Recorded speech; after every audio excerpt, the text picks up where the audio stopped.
Hello, and thank you for allowing this moment for yourself. You can let go of all focus now. Just allow your attention to soften, as my voice gently carries you to a place of rest, a place where we find the quiet, shadowed story of a life rarely spoken of. It is a story from a forgotten corner of a world obsessed with glory and marble, a story that begins not with a trumpet's call, but with a final, quiet breath before we drift too far. If you feel a connection to this place, you're welcome to leave a quiet like or subscribe. Think of it not as a task, but as leaving a soft footprint in the sand before you continue your journey inward. And if you feel so inclined, you can leave a comment with your city and the time of night you are listening. It creates a quiet map of all of us, finding rest together in our own corners of the world. Alright, let the shadows in your room grow long and soft. Maybe you can hear the faint sound of your own breathing, and together, let's allow the story to begin. Just last week, you were not you, not this you. Anyway, you were Gaius' wife.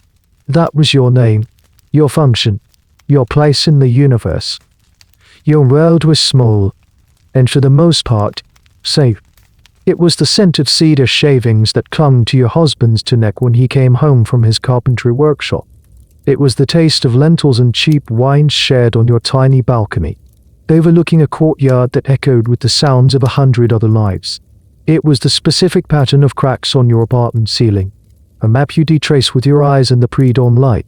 You lived on the fourth floor of a creaking, grounding insula, one of the great tenement blocks of Rome. A beehive of humanity stacked towards the sky. Life wasn't grand, but it was yours. Then came the fever. It arrived without ceremony, a hooked, unwelcome guest in the cool of autumn. It told the strength from Gaius' hands, the hands that could plane a piece of wood into a surface as smooth as still water. It told the color from his face and the sense from his words. You spent all you had on a physician who bled him, who prescribed foul-smelling poultices and whispered prayers to Asclepius. But the gods, it seems, were busy elsewhere. And now, silence. The silence he left behind is a physical thing.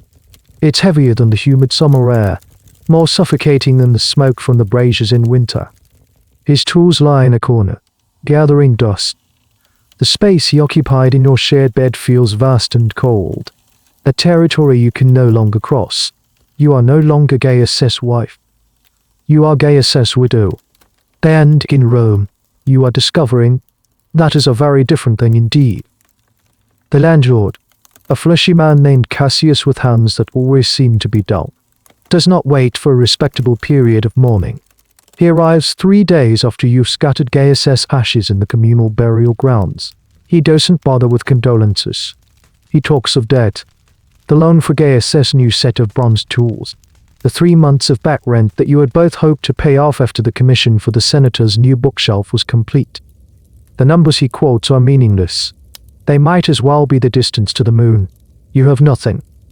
A few pieces of pottery, a spare tunic, a worn wooden doll from your childhood. Nothing that would satisfy a man like Cassius. He sees the panic in your eyes, and a look that isn't quite pity, but something more practical crosses his face. He sighs, a theatrical sound of a man burdened by the troubles of others.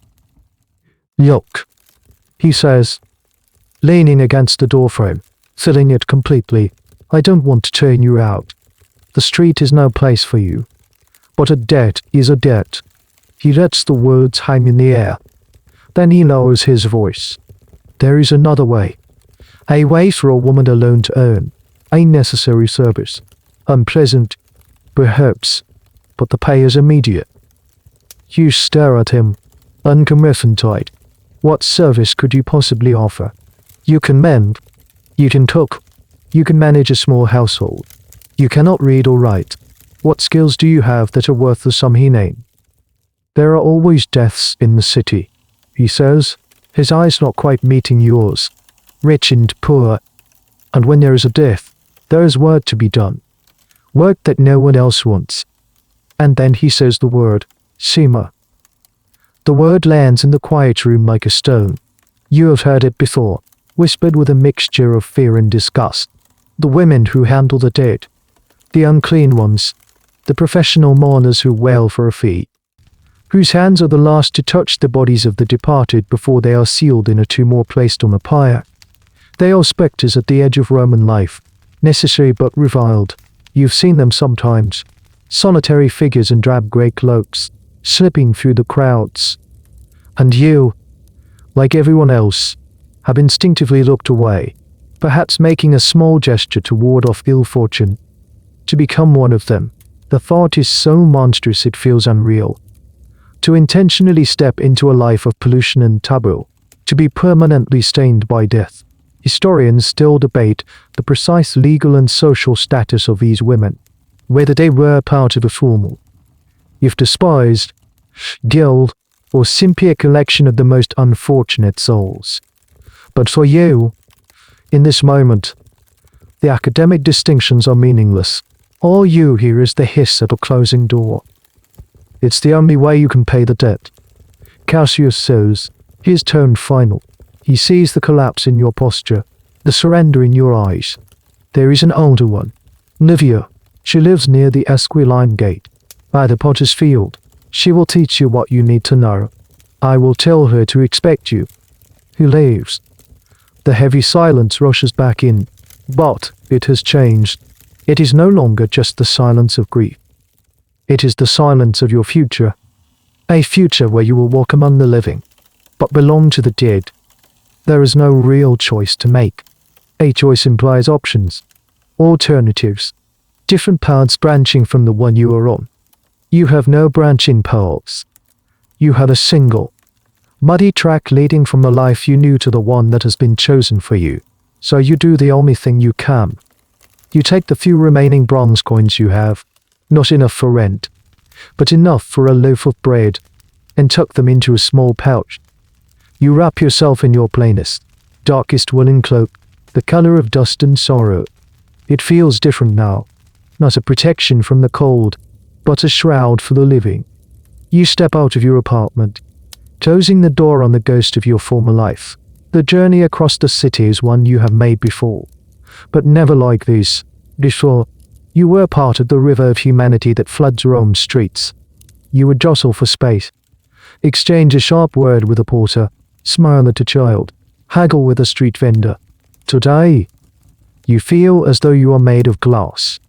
You see them, but they do not see you. Or rather, you are already learning the new rules. You keep your eyes downcast.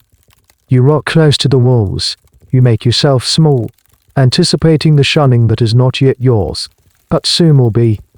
The city smells the same. It's the usual Roman perfume. A cocktail of baking bread from the commercial ovens, spilled wine souring on the cobblestones, the ever-present odor from overflowing sewers, and the sweat of a million people packed too closely together. Yet, the sounds are different. The roar of the city, the shouting merchants, the rumbling of iron-rimmed wagon wheels, the laughter and arguments that spill from tavern doorways. It all seems muffled, as if you are hearing it from underwater. You are already beginning to disconnect. You head east, towards the Esquiline Hill. This is not the fashionable part of the hill, where wealthy aristocrats build their sprawling villas with beautiful gardens. You are heading for the other side, near the city wall and the gate that shares its name. This is where the city discards its refuse, both human and material. It is home to the Putaikuli, the great open pits where the bodies of the destitute, the enslaved, and the unknown were once thrown. While that practice is less common now, the area has never shaken its reputation. It is a place of endings, a fitting place, you suppose, for your new life to begin. The address Cassius gave you leads to a street that is little more than a dirt track, wedged between a pottery workshop with a smoking kiln and the high wall of a boneyard. The building is old, even by Roman standards, a low, single-story structure that seems to lean against its neighbors for support. You hesitate for a moment, the fabric of your cloak clutched in your hand. This is the last threshold. Once you knock, there is no returning. Taking a breath that doesn't quite fill your lungs, you rap your knuckles on the rough wooden door. The silence that follows is long enough for you to consider running. But then, a bolt scrapes from within, and the door opens a crack. The woman who stands there is perhaps 50, or perhaps 70. It is impossible to tell. Her face is a roadmap of hard seasons. Her grey hair is pulled back in a severe, practical knot, and her hands, resting on the door frame, are chapped and strong. But it's her eyes that hold you. They are the color of a winter sky, and they don't seem surprised to see you. They don't seem anything at all. "Livia?" You ask, your voice barely a whisper. She just nods, her eyes flicking over you. A quick, professional assessment. It is not a welcoming gaze. It is the look of a craftsman inspecting a new, and probably flawed, tomb.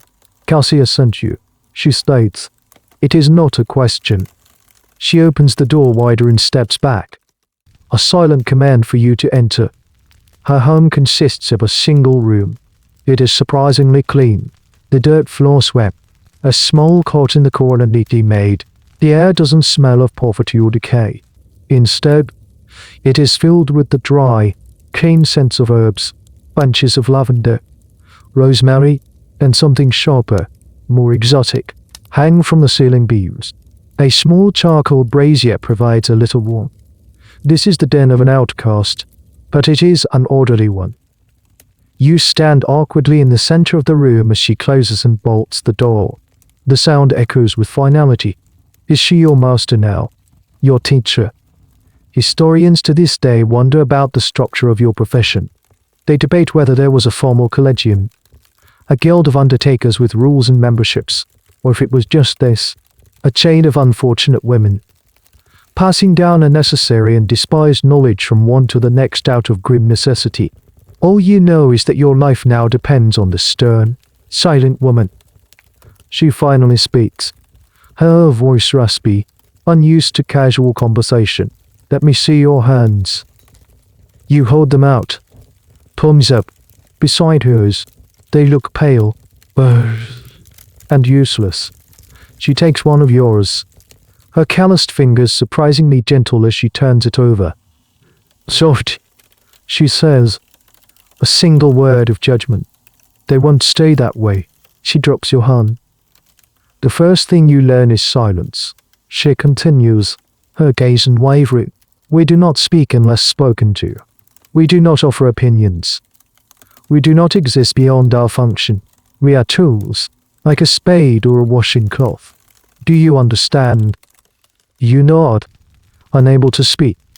The second thing, you do not bring the tears of your own life into the houses of others. They pay for a performance of grief, not for your personal sorrow. Your pain is your own. It has no value here. Lock it away.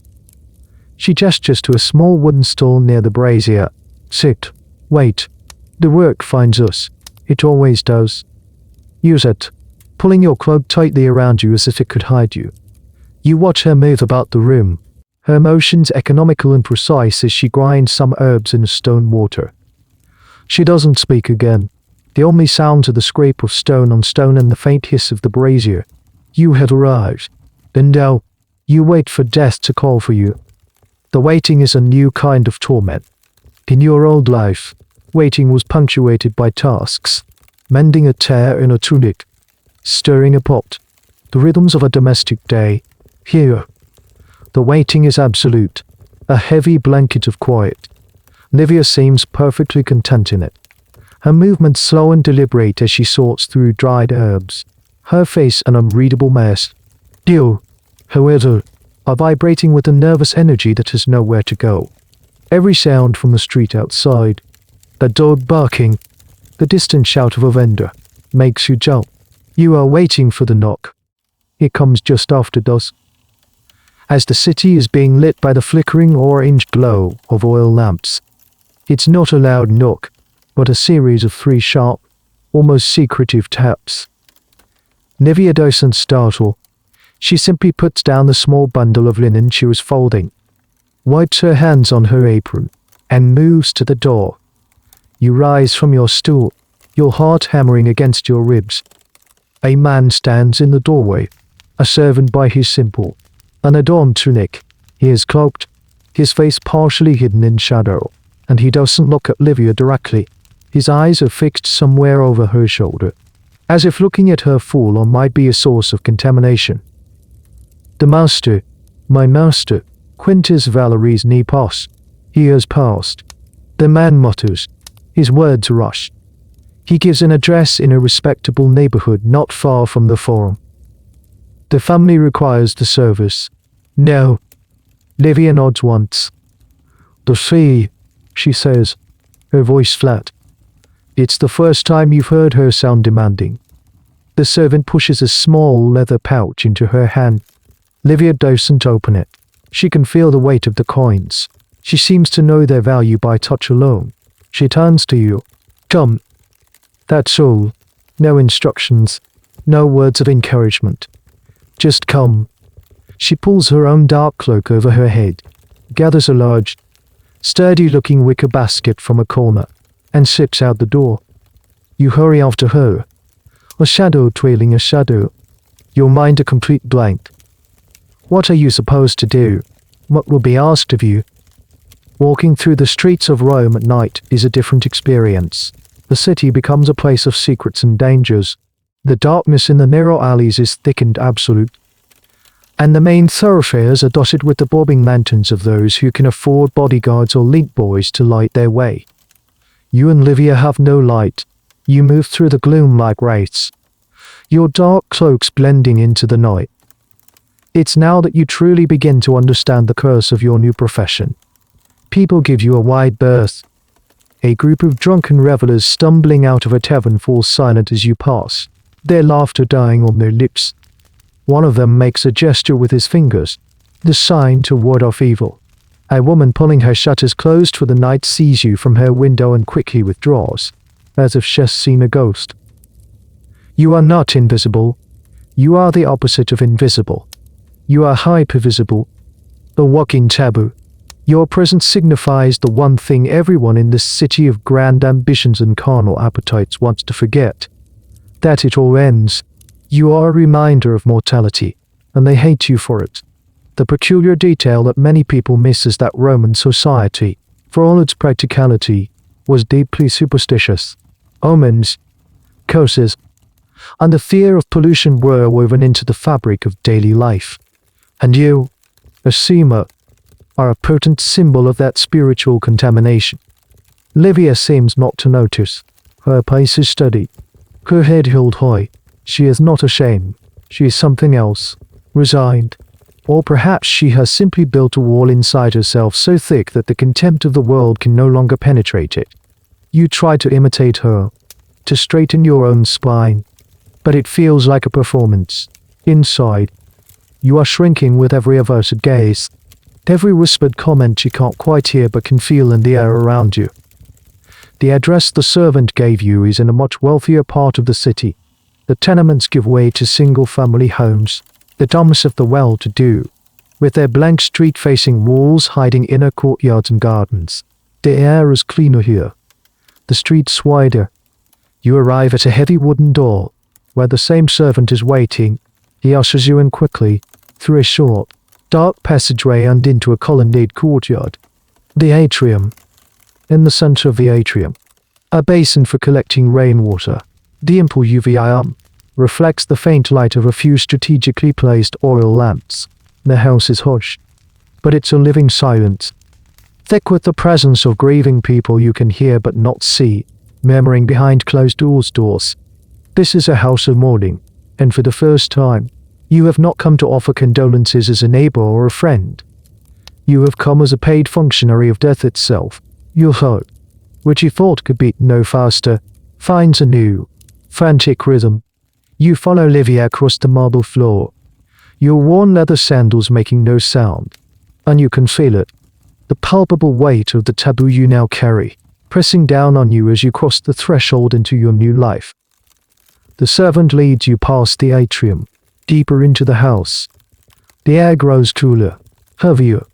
You pass doorways hung with dark cloth, from behind which you can hear the soft, rhythmic sounds of weeping. No one emerges to greet you. It's as if you and Livia are moving through a separate, unseen layer of reality. You are necessary, but you must not be acknowledged. You are here to handle the part of death that is messy, physical, and profoundly uncomfortable for the living. You are led into a small, windowless room at the back of the house. A single oil lamp burns on a stand, casting long, dancing shadows. The room is bare except for a simple wooden couch, a lectus, and on the couch lies the master of the house, Quintus Valerie's Nepos. The servant gestures towards the body and then backs away, his duty done. Everything you need is there, he says, pointing to a chest in the corner before practically fleeing the room. Pulling the door closed behind him, the click of the latch is loud in the sudden, profound silence. You are alone now.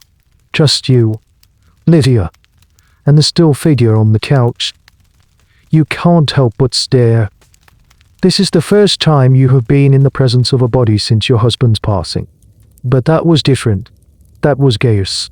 His face, even in stillness, was the most familiar landscape in your world. This is a stranger, an old man with a fringe of white hair, a prominent, aristocratic nose, and thin, bloodless lips pressed into a line of finality. He is dressed in a simple tunic. His hands are crossed over his chest.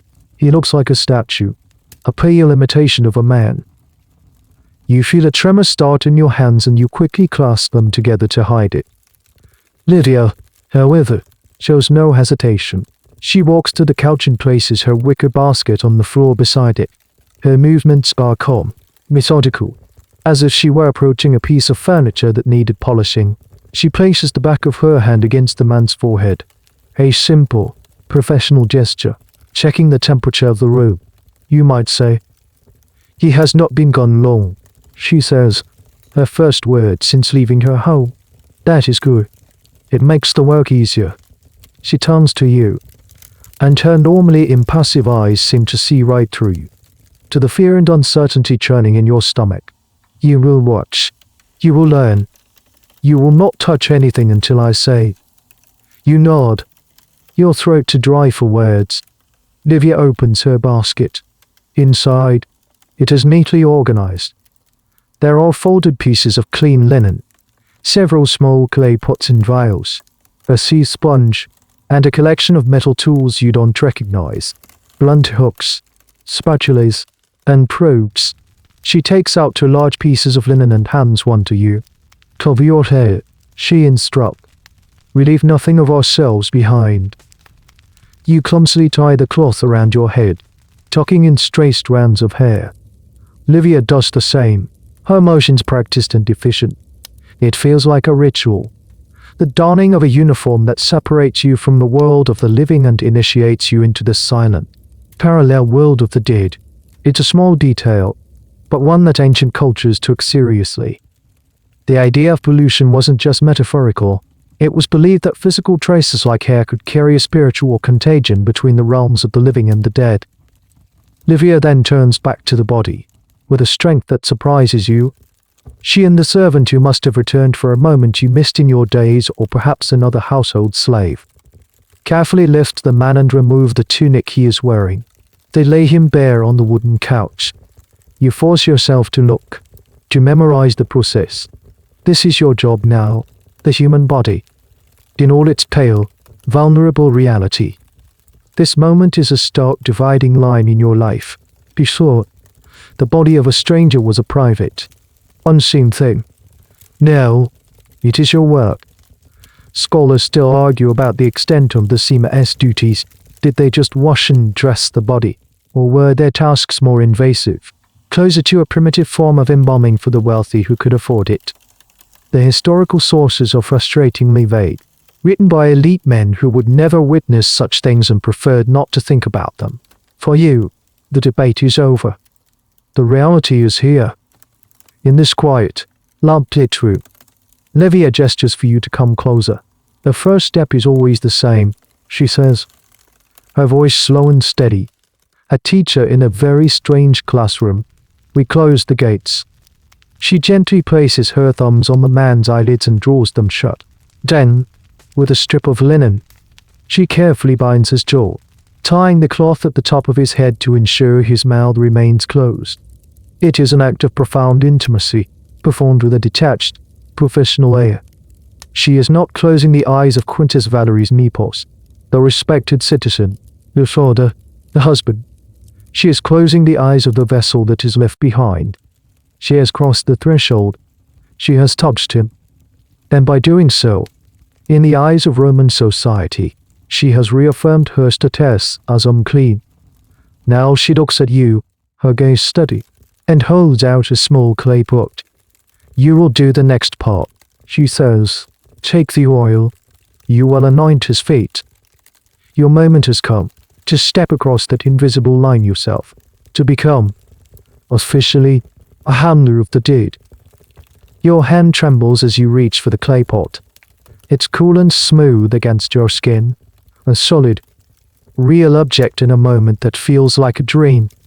The pot is heavier than you expect. You unscrew the lid, and a faint scent of olive oil and something else, maybe chamomile, rises to meet you.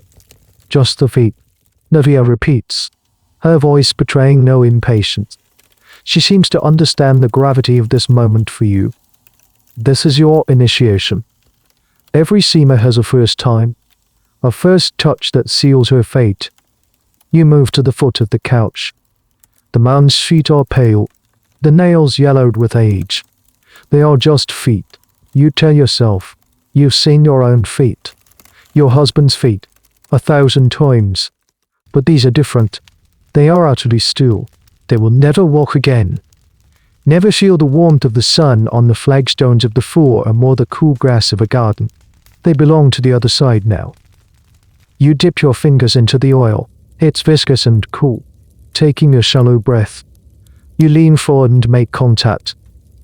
The skin is cold. It's a coldness unlike any you've ever felt. It's not the cold of a winter stone or a drafty room. It is a deep, profound cold that seems to radiate from the very bone. It is the absolute absence of the warmth that is life. The shock of it travels up your arm, a jolt that settles deep in your chest. This is it. This is the barrier. The line between what you were and what you have become. You have touched death. You force yourself to move, to perform the task. You rub the oil onto the soles of his feet, then his ankles. Your motions clumsy and uncertain. You are trying to be gentle, respectful, but your mind is screaming. Livia watches you, her expression unchanging.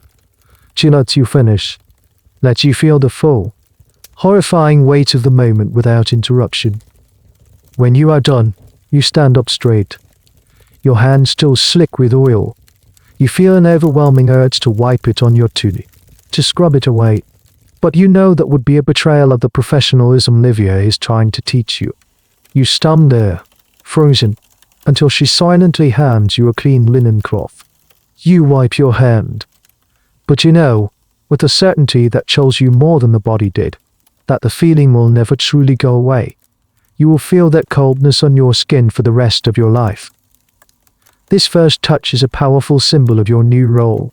While wealthy families might have household slaves to perform the initial washing, the final, ritualistic preparations were often left to outsiders like you. You were a necessary buffer, a class of people designated to absorb the spiritual pollution of death so that the family could remain clean. Historians often debate the exact point at which a person or object became ritually impure in Roman belief. But direct, intentional contact with a corpse was unequivocally on that list. You are now, officially, unclean. Good. Livia says, the single word of praise feeling like a lifeline. Now, the rest. She begins the true work, and you become her silent apprentice. She works with an unhurried efficiency that is mesmerizing to watch. She takes the sea sponge and a basin of cool water, brought in by the same nervous servant, and begins to wash the body, every part of it. She is neither rough nor overly tender. She is practical. This is a task that needs doing, and she is doing it. She teaches you as she goes, her voice a low murmur. Always wash away from the head, never towards it. The spirit has departed that way. You do not want to block its path. It's a strange mix of practical hygiene and deep-seated superstition. You can't tell where one ends and the other begins. Are you washing away the dirt of a final illness? Are you cleansing the body of the lingering, chaotic energies of life? For Livia, it seems to be the same thing. She shows you how to use one of the blunt metal hooks, a tool known as a strigil, not for scraping oil and dirt from a living athlete in the baths, but for the careful, gentle cleaning of the fingernails and other crevices. It's a tool for the living, repulsivist for the dead. It is a strange and somewhat unsettling piece of trivia that the same instrument used for hygiene and health in a bathish could be found in your basket. Used for this final, silent annotation. You assist her, handing her cloths, refiling the basin with fresh water, holding a limb steady with each passing moment. The shock of that first touch begins to recede, replaced by a numb focus on the task at hand. The body on the couch becomes less a man, and more a project, a set of steps to be completed. This, you realize, is the only way to survive this work. You have to disconnect. You have to see the show, not the person who once inhabited it. Finally, the washing is done. Livia takes a large, clean linen sheet. The shroud, she says. We wrap him now, head to foot. No part left uncovered. Together, you swaddle the body of Quintus Valerie's Nepos in the clean, white linen, transforming him from a naked, vulnerable form into a neat, anonymous bundle. He is ready for the next stage of his journey. And you have completed your first job. You are no longer an apprentice in theory. You are a sima. The cold introduction is over. With the body washed and shrouded, the room feels different. Calmer. The most intimate and unsettling part of your work is complete. Now, the more ritualistic, and in some ways more public, aspects of the process begin. Livia doesn't pause. She moves from the body to her basket, retrieving the tools for the next phase. She pulls out a small collection of clay vials, each stopped with a plug of wax. She uncorks one, and a powerful, sweet, and spicy scent fills the small room. It's myrrh. You've smelled it before, but only faintly, as the smoke from a censer in a temple wafted by on the street. Here, it is potent, overwhelming. It clings to the air, a heavy perfume that masks the faint, clinical smell of death. The herbs are not for the dead, Livia says, as if reading your thoughts. They do not care about the smells of this world anymore. The herbs are for the living, to make this tolerable for them. She hands you a small vial of lavender oil and a piece of soft wool. You will anoint the shroud, she instructs, at the head, the hands, and the feet. A single drop. A small prayer. You do as you're told, dabbing the fragrant oil onto the linen that covers the forehead, the crossed hands, and the feet. You don't know any formal prayers, so you whisper a line from a simple hymn to the household gods that your mother taught you, a prayer for safe journeys. It feels both deeply appropriate and entirely inadequate. Livia, meanwhile, is preparing other things. She lays out a fresh set of clothes on the nearby chest.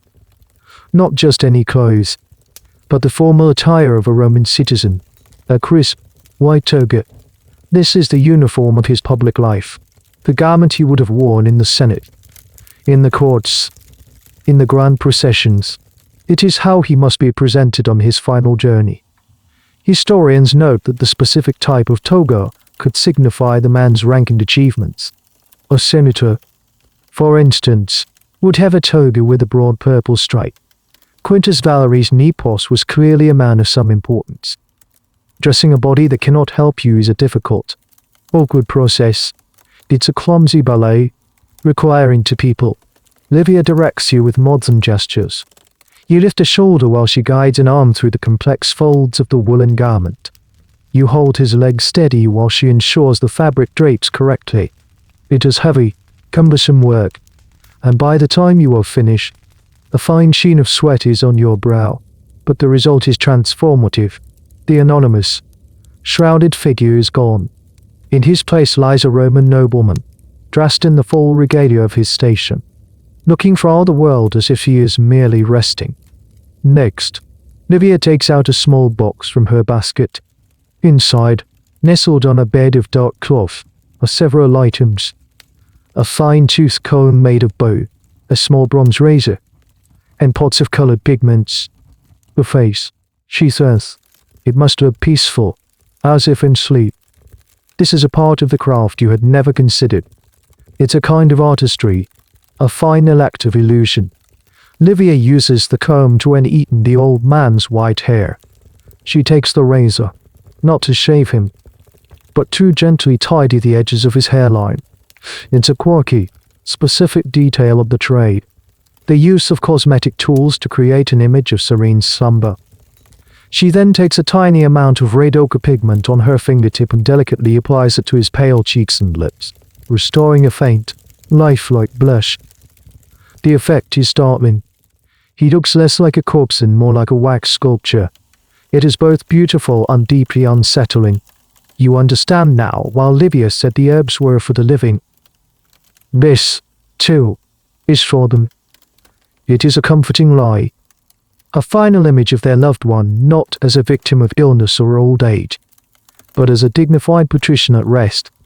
Livia then reaches into the chest the servant had pointed out earlier. She pulls out several items that the family has provided. There are rings, which she carefully slides onto his cold fingers. There is a laurel wreath, a symbol of victory or honor, which she places gently on his head. The tools of your trade are not just what you bring in your basket. They are also the personal effects of the deceased, the symbols of the life they lived. Finally, she pulls out one last, crucial item, a single, small bronze coin. It's worn smooth with age, the emperor's face barely visible. Livia turns to you, the coin resting in the palm of her calloused hand. Do you know of Karen? She asks. You nod. Of course. Every Roman child knows the stories. Karen, the grim ferryman who carries the souls of the newly dead across the river Styx into the underworld. But he does not work for free. His price is a single coin, an obol. A soul cannot rest if it cannot pay the fare. Livia says, her voice slow and serious. It will be trapped, wandering the near shore for 100 years. This is our most important duty, to make sure they have their passage. Whether this was a universal practice or one reserved for certain families is a subject of some debate among archaeologists. Coins have been found in the mouths of skeletons from Britain to Syria, but not in every grave. Yet for Livia, there is no debate. It is an absolute necessity. She hands the coin to you. You will do it, she says. It is time you learn it. You hold the small bronze coin in your palm. It feels strangely warm from Livia's hand, a tiny iron of heat in the cold room. This feels different from anointing the feet. This is not about cleaning or preparing. This is a sacred duty, a transaction between worlds. You are acting as the agent for a soul's journey. The weight of that responsibility feels heavier than the coin itself. Livia must see the hesitation on your face. Do not be afraid, she says, her voice softer than you've heard it before. It is a kindness. She shows you how to gently press on the man's chin to open his mouth just enough. The strip of linen you had tied earlier to keep his jaw closed is now removed for this final rite.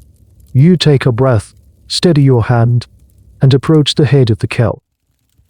You look down at the face you have helped to prepare. With the faint blush of color and the neatly combed hair, he truly does look like he is sleeping. It makes this next act feel like a profound intrusion. You gently place your fingers on his chin, as Livia showed you. The skin is cool and has a waxy, unyielding texture. You press, and his mouth opens slightly. With your other hand, you take the coin and carefully place it on his tongue, pushing it gently inside before allowing his mouth to close again. The task is done. The ferryman's fee is paid. Quintus Valeri's Nepos will not be left wandering. You step back, a strange sense of finality washing over you. You have now participated in the most mystical part of the ritual. It is one thing to wash a body. That is a physical, worldly task. It is another to provide for its soul. It blurs the line between your role as a simple laborer and something more. Something closer to a priestess, albeit a despised one. With that act complete, Livia begins the methodical process of packing her basket. She cleans each tool with a cloth dipped in vinegar before placing it back in its designated spot. She folds the used linens and places them in a separate compartment. Everything is done with an air of practiced completion. Your work in this room is nearly finished. The house around you is beginning to stir. The quiet, personal grief of the immediate aftermath is shifting into the more structured, public performance of mourning. You can hear the low, rhythmic chanting of a hired flutist beginning in the atrium.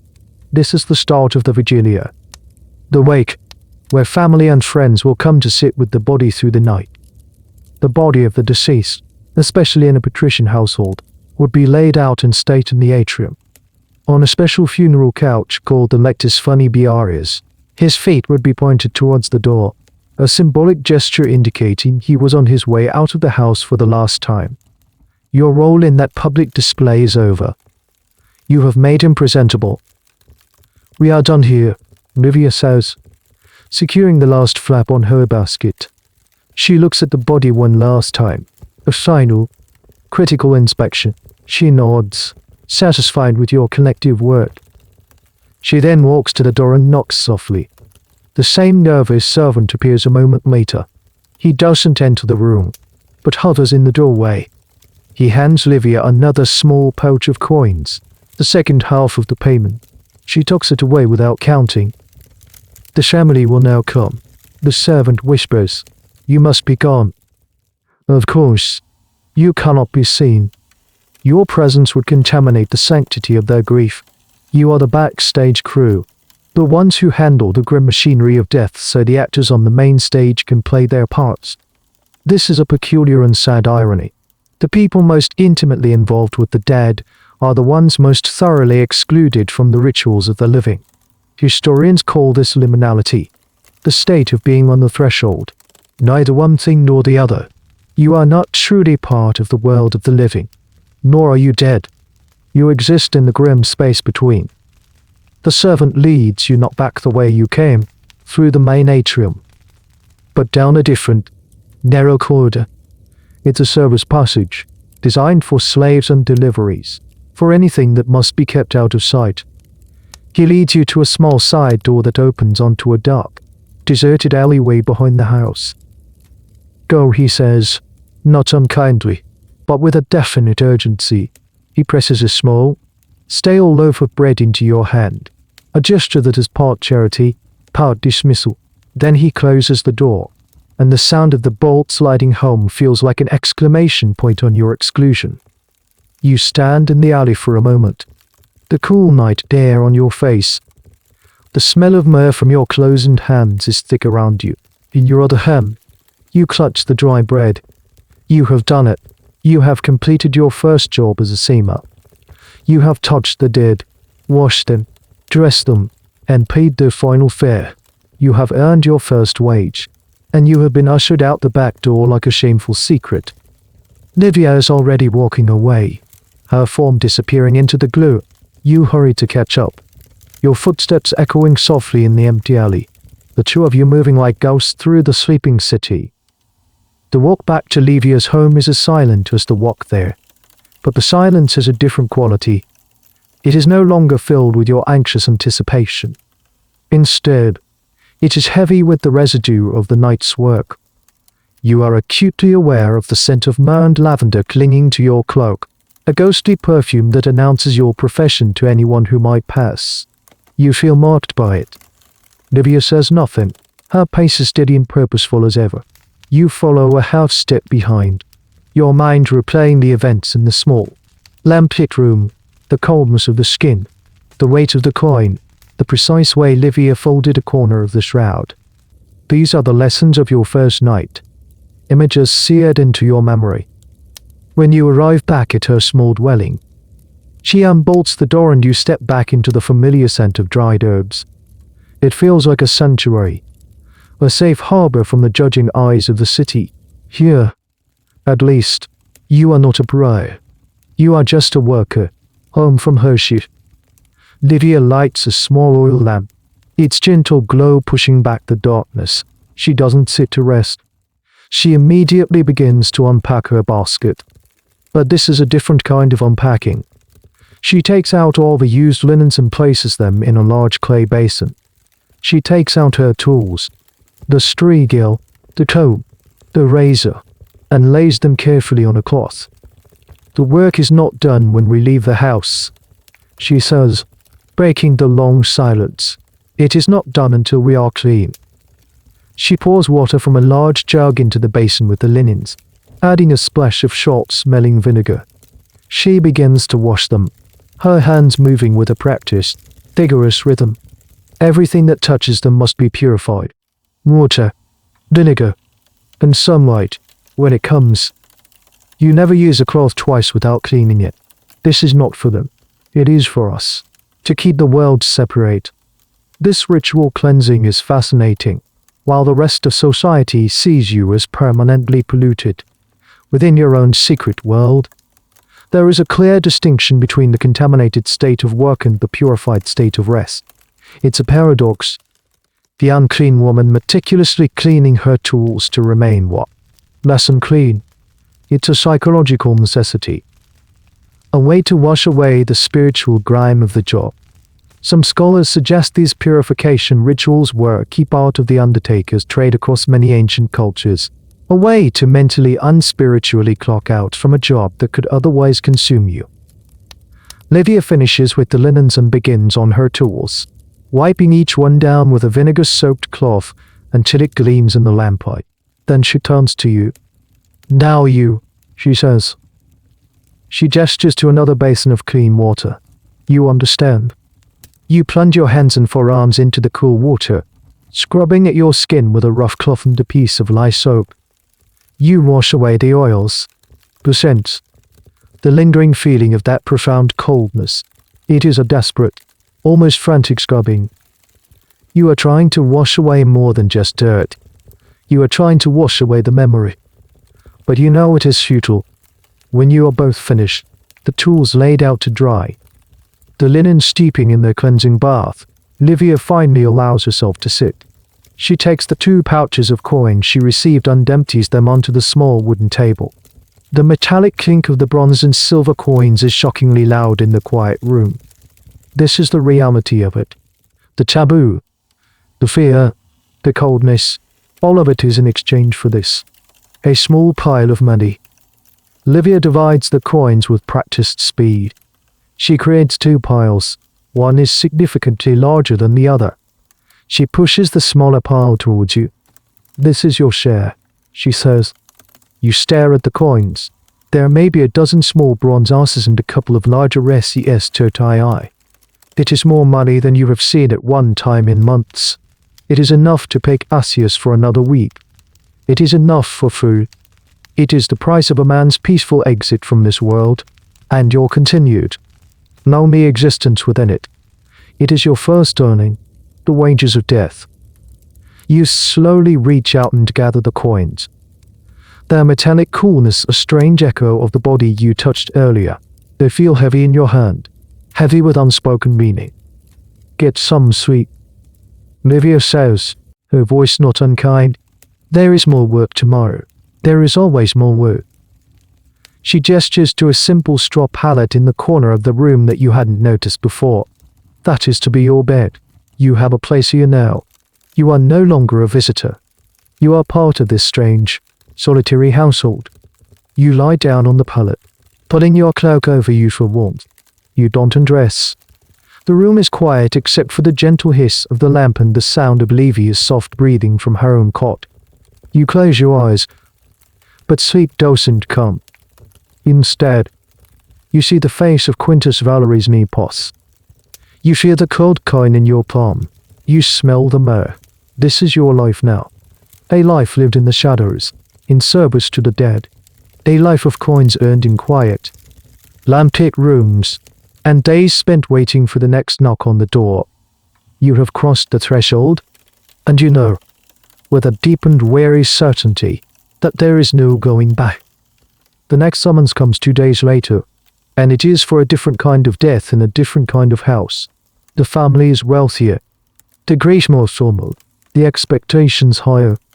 This is the house of the Cornelii, a patrician family whose lineage is said to stretch back to the founding of the Republic. The deceased is the matriarch, Cornelia Mitele, a woman known for her piety and her formidable will. This time, Livia allows you to carry one of the smaller baskets. It's a promotion of sorts, a sign that you are no longer a complete novice. You walk through the streets with a bit more confidence, mimicking Livia's posture, keeping your eyes forward, creating a small, mobile bubble of untouchability around yourself. You are beginning to learn how to wear the city's disdain like a shield. The Cornelia residence is not just a house. It's a sprawling villa that takes up a significant portion of a city block. You are ushered in, once again, through a side entrance. But the luxury is still palpable. You catch glimpses of mosaic floors depicting mythological scenes, walls painted with vibrant frescoes, and the gentle splashing of a fountain in a hidden garden. The room where the body lies is larger and more ornate than the last. But death is the great equalizer. The stillness of the old woman on the silken-sheeted bed is the same profound stillness you witnessed before. The initial work is familiar. The washing, the anointing, the closing of the eyes. You perform your tasks with more assurance now, the shock of the cold flesh having dulled into a grim familiarity. You anticipate Livia's needs, handing her the correct vial or a fresh linen cloth before she asks. A silent, efficient rhythm develops between you. But then comes a new task, one for which the Cornelii are famous, and one that sets the Roman aristocracy apart from everyone else. Livia takes a small pot of fine clay and a vial of oil from her basket. Now, she says, her voice slow, we make the imago, the death mask. You've heard of them, of course, in the great funeral processions of noble families. You've seen men wearing wax masks that perfectly replicate the faces of the family's ancestors. It's a powerful, theatrical display of lineage and history, a parade of ghosts walking among the living. You had just never considered who made them. You realize now, with a jolt, that this too is part of your trade. The process is one of incredible skill and delicacy. It is a strange and intimate art form, practiced by the most despised women in the city. The contradiction is staggering. The creation of a family's most sacred historical artifact is entrusted to the hands of the ritually unclean. Historians have long been fascinated by this, suggesting it speaks to the Romans' deep-seated pragmatism. A task was a task, and if the sima were the only ones willing and skilled enough to do it, then so be it. Livia begins by carefully, gently oiling the face of the deceased matriarch, every contour, every wrinkle. This is to prevent the plaster from sticking. She then mixes the fine clay powder with a small amount of water, creating a smooth, thick paste. She looks at you. You must be quick, and your touch must be light as a feather. You are not just molding clay. You are capturing a face, paid life. She applies the first layer of wet clay herself, her fingers moving with the precision of a master sculptor. She covers the entire face, from the hairline to the chin, leaving small openings for the nostrils. Then, she gestures for you to help with the next layer, guiding your hands, showing you how to build up the thickness of the mask without applying too much pressure. Your fingers, which just days ago trembled at the thought of touching the dead, are now tracing the lines of a noble woman's face, preserving her likeness for posterity. You feel the curve of her cheekbone, the sharp line of her jaw, the soft indentation of her closed eyes. It is the most intimate connection you have had with another person since your husband died, and it is with a dead woman. Once the clay has been applied, you must wait. It's a tense, quiet period. The mask must be allowed to set to the perfect consistency, firm enough to hold its shape, but not so dry that it will crack when removed. Livia tests the edge with a fingernail every few moments. Finally, she nods. Now, the removal is the most critical part. With a surgeon's care, she begins to lift the mask. It's a slow, painstaking process. You hold your breath. If it cracks, the likeness is ruined. But Livia is an expert. The mask comes away in one perfect piece. You look at the inside of the clay mold. It is a perfect, negative impression of Cornelia Mitella's face.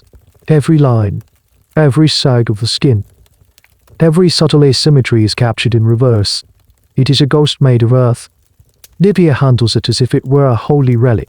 Later, this clay mold will be used to cast a positive image in beeswax. That wax mask, the imago, will be painted to look lifelike and then stored in the family shrine, the Lara room, alongside the masks of generations of ancestors. It will become a part of the family's living history, a tangible link to their past, and its creation began here, in this quiet room, with your hands. The rest of your duties in the house feel almost mundane by comparison. You dress the matriarch in her finest stole, a long, elegant garment of a deep purple wool, and you place her jewels on her fingers and around her neck. You arrange her on the funeral couch in the atrium, a dignified and powerful figure even in death.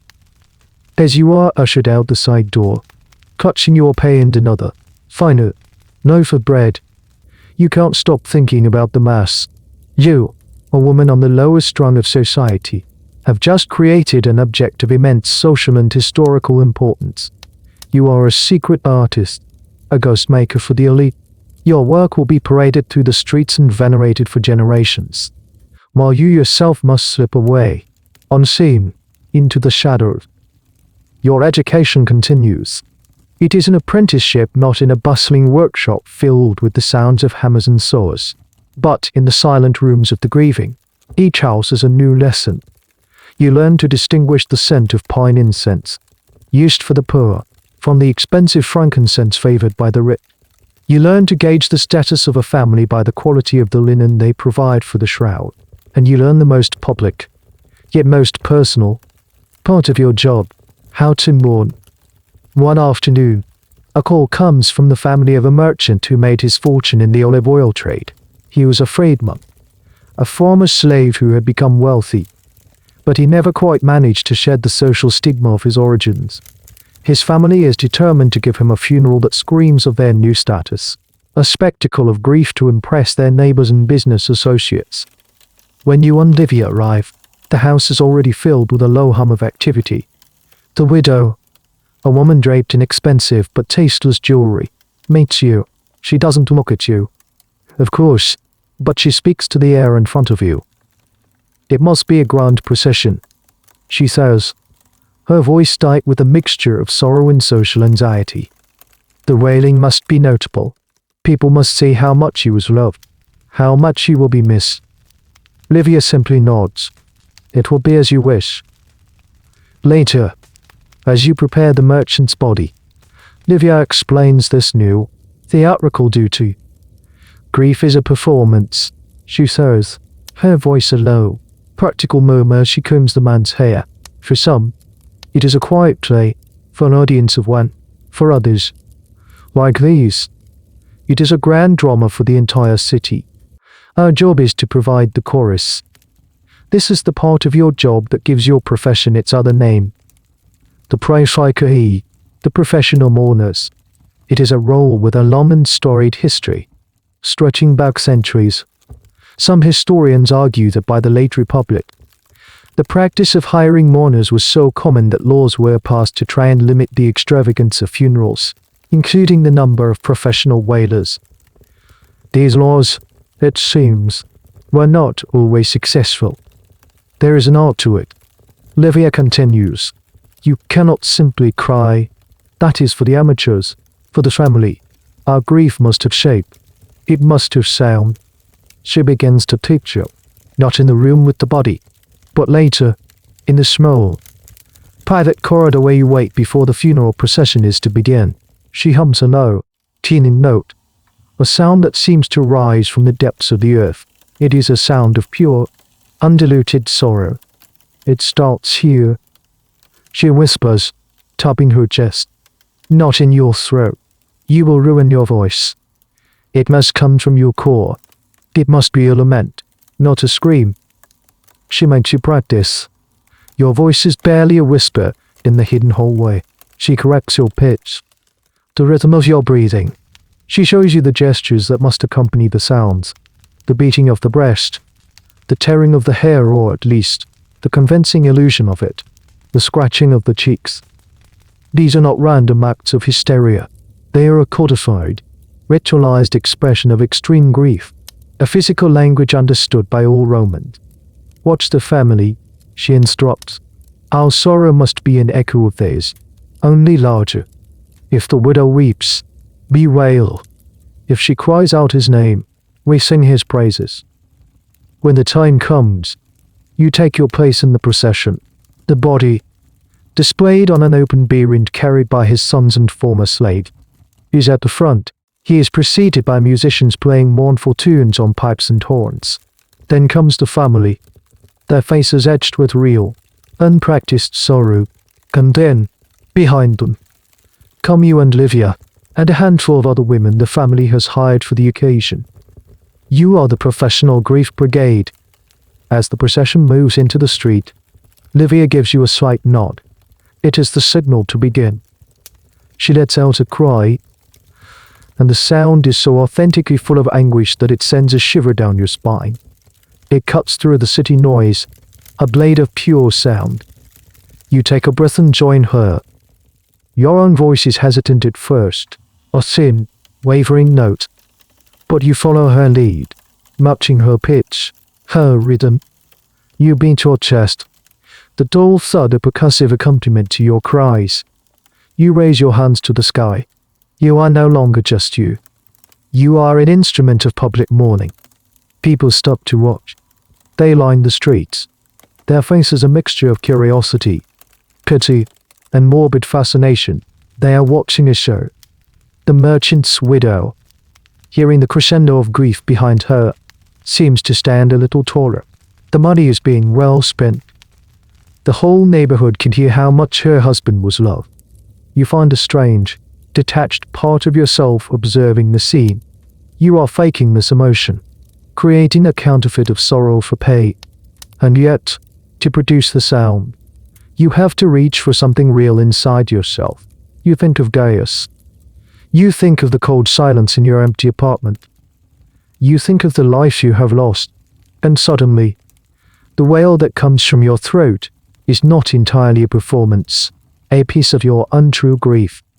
The grief Livia told you to lock away has slipped into the sound. It makes your lament more powerful, more convincing, and it is utterly exhausting. By the time the procession reaches the necropolis outside the city walls where the merchant will be cremated, your throat is raw, your arms ache, and you are emotionally hollowed out. You have learned the sound of paid grief, and you have learned its price. It is not just the few coins you will receive. It is a small piece of your own soul, offered up for public consumption. The rhythms of your new life are dictated by the whims of mortality. Some weeks are busy, a constant flow of summons that keeps you and Livia moving through the city from dusk till dawn. Other weeks are quiet, and you spend the days in her small home, grinding herbs, mending linens, and sitting in a silence that is no longer uncomfortable, but companionable. During one of these quiet periods, a different kind of call comes. There is no servant knocking at the door. It is a young boy, no more than 10, his face smudged with dirt and tears. He doesn't speak, just shoves a single, pitifully small bronze coin into Levy as Handon points down the street, towards the most destitute section of the neighborhood, a warren of crumbling tenements and makeshift shelters. Livia looks at the coin. Then, at the boy. She nods. Wait here, she says to you, and disappears inside her home. She emerges a moment later not with the large, formal wicker basket, but with a simple cloth bag. Inside, are just the essentials. A few strips of linen, a small flask of water, A single clay pot of pine-scented oil. Come, she says. There is no discussion of a fee. The single coin the boy brought is likely all the family has. This is not a job for profit. This is something else. An act of duty, perhaps, or a recognition that death must be served with dignity, even when there is no money for it. You follow the boy through a maze of narrow, foul-smelling alleys. The poverty here is starker than anything you've seen before. It is a world away from the frescoed walls of the Cornelli, or the faint grief of the merchant's family. Here, life is stripped down to its barest essentials. And so, you are about to learn, is death. The boy leads you to a single, dark room on the ground floor of a dilapidated building. The room is crowded with people, a family packed into a space meant for one. An old woman lies on a simple straw pallet on the floor. She is tiny and frail, her body withered by a long life of hard labor and poor nutrition. Her family surrounds her daughter, her son-in-law, their children. Their grief raw, real, and silent. There will be no hired flutists here. You and Livia enter, and the family parts to let you through. Their eyes fill not with contempt, but with a kind of weary gratitude. Here, on the absolute floor of Roman society, you are not a taboo, you are a service, a necessary kindness they cannot perform themselves, either due to the weight of their grief or the deeply ingrained superstitions that even the poor adhere to. Livia kneels by the old woman's side. The work is the same, yet entirely different. There is no fine toga to dress her in, only her own patched and mended tunic. There is no laurel wreath, no expensive jewelry. There is no thought of making an imago. Her history will not be preserved in wax. It will live on only in the memory of her family. Livia washes the body with the water she brought, her motions just as careful and respectful as they were with the noble woman. You assist her, holding the old woman's frail hand, cleaning her worn and calloused feet. The contrast is a powerful, unspoken lesson. In this room, your work feels less like a grim commercial transaction and more like a final act of communal care. The most poignant moment comes when Livia prepares to close the old woman's mouth. The son-in-law, a man whose face is etched with the lines of hard physical labor, steps forward hesitantly. He holds out his hand. In it is a small, flat, smooth stone, taken from a riverbed. "We have no coin," he says, his voice thick with shame. Will this do?" This is a detail of history that is often lost in the grand narratives of Rome. What did the poor do? Those who could not afford a proper coin for the ferryman. The archaeological record is ambiguous. Some graves of the poor have no coin at all. Others contain exactly this: a coin-shaped stone, a nail, or a shard of pottery, a token, an offering of hope against the crushing reality of poverty. Scholars debate whether this was a symbolic gesture or if they truly believed that Karen might accept a substitute. Livia looks at the stone, then at the man. She nods gravely. "The ferryman will know its value," she says. Her words a bomb on the man's wounded pride. She takes the stone and places it in the old woman's mouth with the same reverence she would have shown a gold coin. There is no formal wake, no procession. The law of the city, the 12 tables from centuries ago, still dictated that the dead must be buried or burned outside the city walls. For a family like this, that means a simple, quick trip to the public burial grounds, the same place you scattered Gaius's ashes. They will carry her on a simple wooden plank, and her funeral will be a quiet, anonymous affair under the cover of night, as was the custom for the very poor to avoid public spectacle.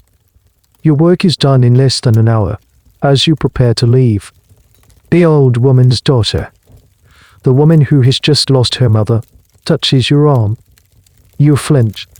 Instinctively, you are not used to being touched. "Thank you," she whispers, her eyes shining with unshed tears. She presses a small, misshapen apple into your hand. It is probably part of the family's meal for the evening. You look at the apple, then at the woman. You nod. Unable to speak, you and Livia leave the small, crowded room and step back out into the alley. The sun is setting, casting long, purple shadows. In your hand, you hold the apple. It is the first time you have received a payment that was not a coin. It is the first time anyone has touched you with kindness since you became a sima. And it is the first time you have seen your work not as a curse, but as a strange and necessary form of grace. You have witnessed a poor man's humble exit, and in its simplicity, you have found a sliver of humanity you thought you had lost forever. The apple, small and imperfect as it was, changes something in you. You carry its memory like a secret warmth. It does not make the averted gazes or the whispered insults any less painful, but it gives you a different perspective. You had started to believe you were only a monster, a walking symbol of pollution. Now you know that for some, in the quiet corners of the city, you are a comfort. This new feeling is tested every time you walk through the public heart of Rome. On a bright, clear morning, Livia sends you on an errand. She needs a specific type of salt, one sold only at a stall in the sub-URA. The city's crowded, chaotic, and often dangerous commercial district. It is the first time you will go on a professional errand alone. Keep your head down and your mouth shut, is Livia's only advice. Buy the salt and come straight back. Do not linger. You wrap your grey cloak tightly around you, the uniform you are beginning to inhabit, and set out. Walking alone is different. Without Livia's stern, implacable presence beside you, you feel more vulnerable, more exposed. Her reputation, as grim as it is, provides a kind of protection. Alone, you are just a strange, solitary woman who radiates an aura of misfortune. The sub-URA is a sensory assault. It's a riot of sound and smell. Butchers shout their prices over the din of coppersmiths hammering. The smells of frying fish, cheap perfume, and unwashed bodies mingle in the humid air. The press of the crowd is a physical force, shoving you from one moment to the next. And here, you learn the full extent of your ostracism. A baker from whom you used to buy bread for Gaia sees you approaching his store. His friendly, flour-dusted face tightens. He turns his back, suddenly busy arranging loaves that are already perfectly arranged. He will not serve you. He will not even meet your eye. The sting of it is sharp and personal. You try another stall. A woman selling wrinkled olives and pungent cheese. As you get closer, she makes a small, almost unconscious gesture with her hand, pointing her index and little finger towards you. The monocanuta, the horned hand, to ward off the evil eye. She doesn't say a word, but her meaning is clear. You are bad luck. Go away.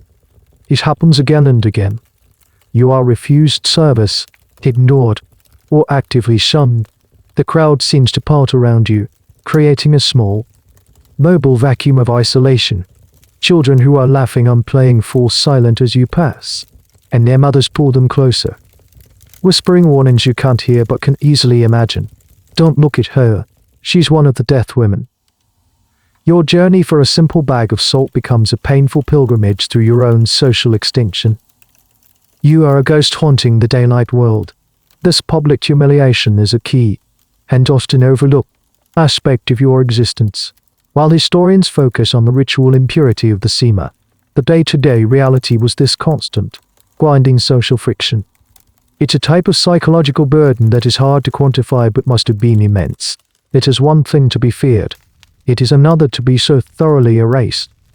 You finally find a stall that will serve you. It's on the very edge of the market, run by a man who is an outsider himself, the Syrian spice merchant with dark, tired eyes who has likely faced his own share of Roman prejudice. He doesn't smile, but he doesn't turn away either. He simply weighs the salt, takes your coins, and places the small bag on the counter, avoiding direct hand-to-hand contact. It is a business transaction, stripped of all pleasantries, but it is a transaction. It is a victory. Clutching the small bag of salt, you turn to leave, your only goal to get back to the relative safety of Livia's home. But your path is blocked. A procession is forcing its way through the crowded street. It's not a funeral procession. It's a political one. A minor magistrate, flanked by his lictors, his official bodyguards, carrying the bundles of rods and axes that symbolize their power, is making his way to the forum. The crowd, so hostile to you, is deferential to him. They press themselves against the walls of the buildings to let him pass. You are caught in the crush of bodies, unable to move forward or back. The magistrate, a man with a self-important frown, gets closer. His eyes sweep over the crowd, acknowledging their respect. Then his eyes land on you. His expression changes instantly, from condescension to pure, unadulterated disgust. To have his path crossed by a sima is a terrible omen, a polluting influence on his important public business. He mutters something to one of his lictors. The lictor, a big, brawny man, steps forward and shoves you. "Claude, out of the way, filth," he growls. You stumble backward, falling against a crate of chickens, which squawk in protest. You land in a heap in the dusty street. A few people laugh. No one helps you up. The magistrate and his procession continue on their way, having cleansed their path of your unlucky presence. You sit there for a moment, the dust of the street on your cloak, the laughter of the crowd ringing in your ears. The bag of salt is still clutched in your hand. This is the reality. The apple was a moment of grace. But this is the world. The city looks away, or it looks at you with hatred. There is no middle ground. You pull yourself up, brushing the dirt from your cloak. You do not cry. Livia's first lesson echoes in your mind. Your pain is your own. It has no value here. You straighten your shoulders, pull up your hood to hide your face, and walk on. You have the salt. You completed your errand in your strange new world. That is all that matters.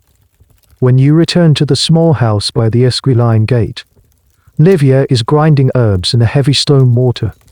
The air is thick with the sharp, medicinal scent of rosemary and the sweeter, calmer aroma of chamomile. She looks up as you enter, her eyes immediately taking in your dusty cloak and the rigid set of your jaw. She doesn't ask what happened. She knows. She simply gestures to the bag of salt. Did you guess it? Yes, you say, your voice tight. You place the bag on the table. God, she replies, and goes back to her grinding. Her lack of sympathy is not unkindness. It is a lesson. Acknowledging the wound would give it power. The only way to endure the world's contempt is to treat it as a meaningless inconvenience. Like a bothersome fly or a sudden downpour of rain, you are learning the stoicism of the outcast. You spend the rest of the day in the quiet company of these scents. You begin to realize that Livia's home is a fortress of smells, a deliberate olfactory defense against the world outside. The city stinks of life, of sweat, food, waste, and desperation. Her house smells of death's gleam, quiet aftermath. It smells of preservation, of stillness, of the earth. Livia teaches you the properties of each herb, not in a mystical way, but in a practical, craftsmanlike manner. Rosemary, she says, holding up a brittle sprig, is for remembrance. But more importantly, its sharp scent cuts through the smell of sickness. You burn it in a sick room. No, she continues, pointing to a small, lumpy piece of reddish resin, is for the wealthy. Its smoke is a sign of status. It makes the final departure an expensive occasion. It also slows the decay, but only for a little while. Nothing truly stops it. This is a fascinating piece of practical knowledge, a kind of folk chemistry passed down through your profession. While the Egyptians had a complex, invasive system of embalming, Roman practices were generally simpler, focused on surface preparation. The use of aromatic herbs, oils, and resins was primarily to mask the odors of decomposition, especially during the extended wait period for the upper classes. Whether these substances had significant antibacterial properties that actually slowed decay is a matter of scientific debate. But for you and Livia, Their primary purpose is clear. They are tools for managing the sensory experience of death for the living. You learn to mix the oils and resins, to grind the dried leaves into fine powders. Your hands, which Lydia once called soft, are now permanently stained with traces of frankincense and cedarwood. The scents seep into your skin, your hair, your clothes. You carry the aroma of your trade with you wherever you go. It has become your signature, another marker that sets you apart. One evening, you are called to the home of a senator who has died after a long and wasting illness. The work is difficult. The body is emaciated, the skin fragile, but the most challenging part is the smell. The lingering scent of sickness and decay is a heavy, oppressive presence in the room. This is where your new knowledge is put to the test. Livia directs you to burn small cakes of rosemary and lavender on a charcoal brazier in the corner of the room. As the fragrant smoke begins to fill the space, it doesn't just cover the unpleasant odor. It seems to absorb it, to transform the very quality of the air. It is a small act of magic, a triumph of herbal alchemy over the raw reality of mortality.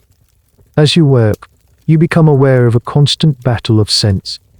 The cloying sweetness of the myrrh you use to anoint the body fights against the sharp, clean smell of the vinegar you use to clean your tools. The earthy perfume of the flowers the family has placed around the funeral couch, lilies and roses, mingles with the medicinal smoke from your brazier.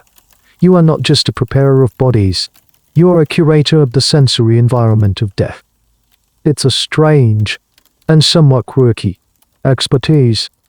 You learn that a pinch of cloves in the oil can counteract a certain kind of soreness. You learn that cedarwood is best for masking the scent of dampness. You develop a nose as sensitive as a wine merchant's, but yours is attuned to a far grimmer palate. After you have finished your work and are leaving the senator's villa through the back door, as always, you realize you can still smell the rosemary smoke in your hair. You lift a strand to your nose and inhale. It is no longer just the scent of an herb. It is the scent of your competence. The scent of a difficult job. Well done. In this world of aromas, you are finding your place. The city may reject you for what you do, but it cannot deny the effectiveness of your craft. You are the keeper of the quiet, the guardian against the unpleasant realities. You wield the sense of myrrh and mortality with equal skill, and in that hidden, secret world of the senses, you are beginning to feel a strange and quiet sense of pride. The world might hold its nose as you pass, but you are the one who knows how to make death itself bearable to the living. Your growing competence does not make you any less of a spectre in the city's eyes. In fact, it seems to enhance the aura of mystery and fear that surrounds you. Because you are so comfortable with the dead, people begin to assume you have a special connection to them. A foot in their world, you become a magnet for the city's superstitions. You begin to notice it in small ways. When you walk through the market now, it's not just averted gazes you receive. Sometimes, you catch people whispering behind their hands as you pass. You hear fragments of their conversations. Words like Striga, witch, or Veni Fica, poisoner. They don't see you as a simple laborer performing a necessary, if unpleasant, task. They see you as something more, something supernatural and dangerous. One afternoon, a woman you don't know approaches you on the street just outside Livia's home. She is well dressed, but her face is pale with anxiety. She doesn't get too close, maintaining a careful distance of several feet. They say you can speak to them, she whispers, her eyes wide. The ones who have passed on. You stare at her, confused. I prepare the dead. I do not speak with them. But you are with them. She insists, her voice rising with desperation. In the quiet, before they are gone completely. My son, he died last month. I fever. He never told me where he hid the silver bracelet his grandmother gave him. It was all he had of hers. Can you ask him for me? You are stunned into silence. She genuinely believes you are a medium, a necromancer. That because you touch the cold flesh of the dead, you can somehow access their lingering spirits. This belief, that undertakers and those who handle corpses possess supernatural abilities, is a common thread in the folklore of many cultures. For the Romans, who had a complex and often fearful relationship with ghosts, lemures and larvae, someone like you was a natural focus for such anxieties. "I cannot help you," you say, your voice flat, and turn to go inside. The woman lets out a small, frustrated cry, but does not follow. When you tell Livia what happened, she simply snorts, a rare sound of amusement from her. "Fools," she says. "They think death is a doorway we can open and close at will. They fear us for a power we do not have. But the fear is real, and it has consequences. You learn that people leave offerings outside your door sometimes. Not gifts, but protective charms. A small bundle of herbs tied with a red string to ward off evil. A shard of a mirror to reflect back any curses. A nail driven into the doorpost. They are treating your home like the den of a witch, a place of potent, dangerous magic. The rumors also mean you are sometimes sought out for darker purposes. One night, a man, cloaked and hooded, comes to the door. He is not a servant of a grieving family. His energy is different, shifty, nervous. He wants to buy something from Livia. He wants a finger bone, or a lock of hair from an unclaimed corpse, or a tooth. He believes his relics, taken from the dead, are powerful ingredients for curses and dark spells. He wants to use them against an enemy. This is a side of your world you had not anticipated. The grim economy of your trade doesn't just involve coins for services rendered. It also intersects with the city's magical underbelly, the body parts of the dead, particularly those who died unfortunate or violent deaths, were considered by some to be powerful magical components. Whether women like you actually participated in this grim trade is a subject of intense historical debate, as the evidence is mostly based on the writings of Roman satrists and magicians, not first-hand accounts. Livia listens to the man's whispered request, her face like stone. Then she looks him dead in the eye. "We serve the dead," she says, her voice dangerously quiet. "We do not sell them." She slams the door in his face. She turns to you, her eyes blazing with a cold fire you have never seen before. "Never," she says, her voice trembling slightly with rage. "We do not desecrate. We are not butchers. We are not witches. What we do is a service. It is clean, in its own way. Do not let them make you forget that." It is the most passionate you have ever seen her. In her anger, you see the core of her identity. The professional code she has built for herself in a world that gives her no respect.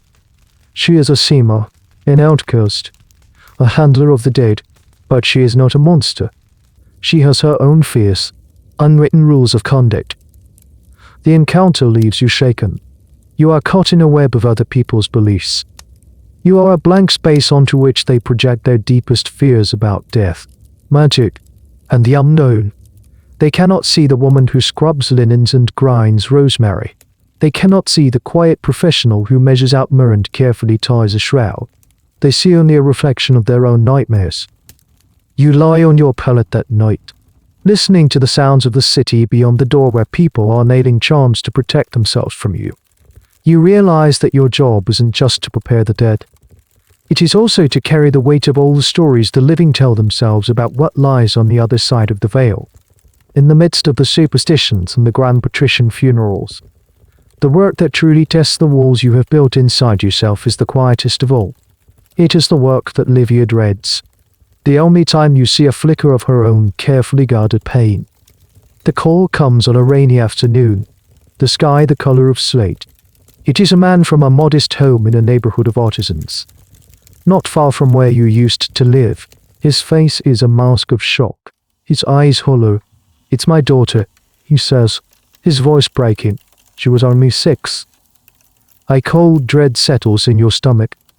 Livia's face becomes completely still. Her lips are thin, hard-line. She gathers her things with a grim deliberateness. She packs a different set of linens, smaller and softer. She chooses the most delicate oils, scented with chamomile and lavender, not the heavy, somber myrrh. walking through the rain-slick streets. The usual jeers and diverted gazes of the city seem to bounce off an invisible shield of sorrow. The world is muted, the colors washed out. Your own footsteps, splashing in the puddles, are the only sound you can hear. The house is unnaturally quiet. The grief within is so heavy it seems to absorb all sound. You step inside, and the air is thick with a pain that is sharper and more profound than any you have yet encountered. The parents, a craftsman and his wife, are huddled together in a corner, their bodies locked in a shared posture of disbelief. They don't look at you. They don't need to. Their grief is too vast to have room for social taboos.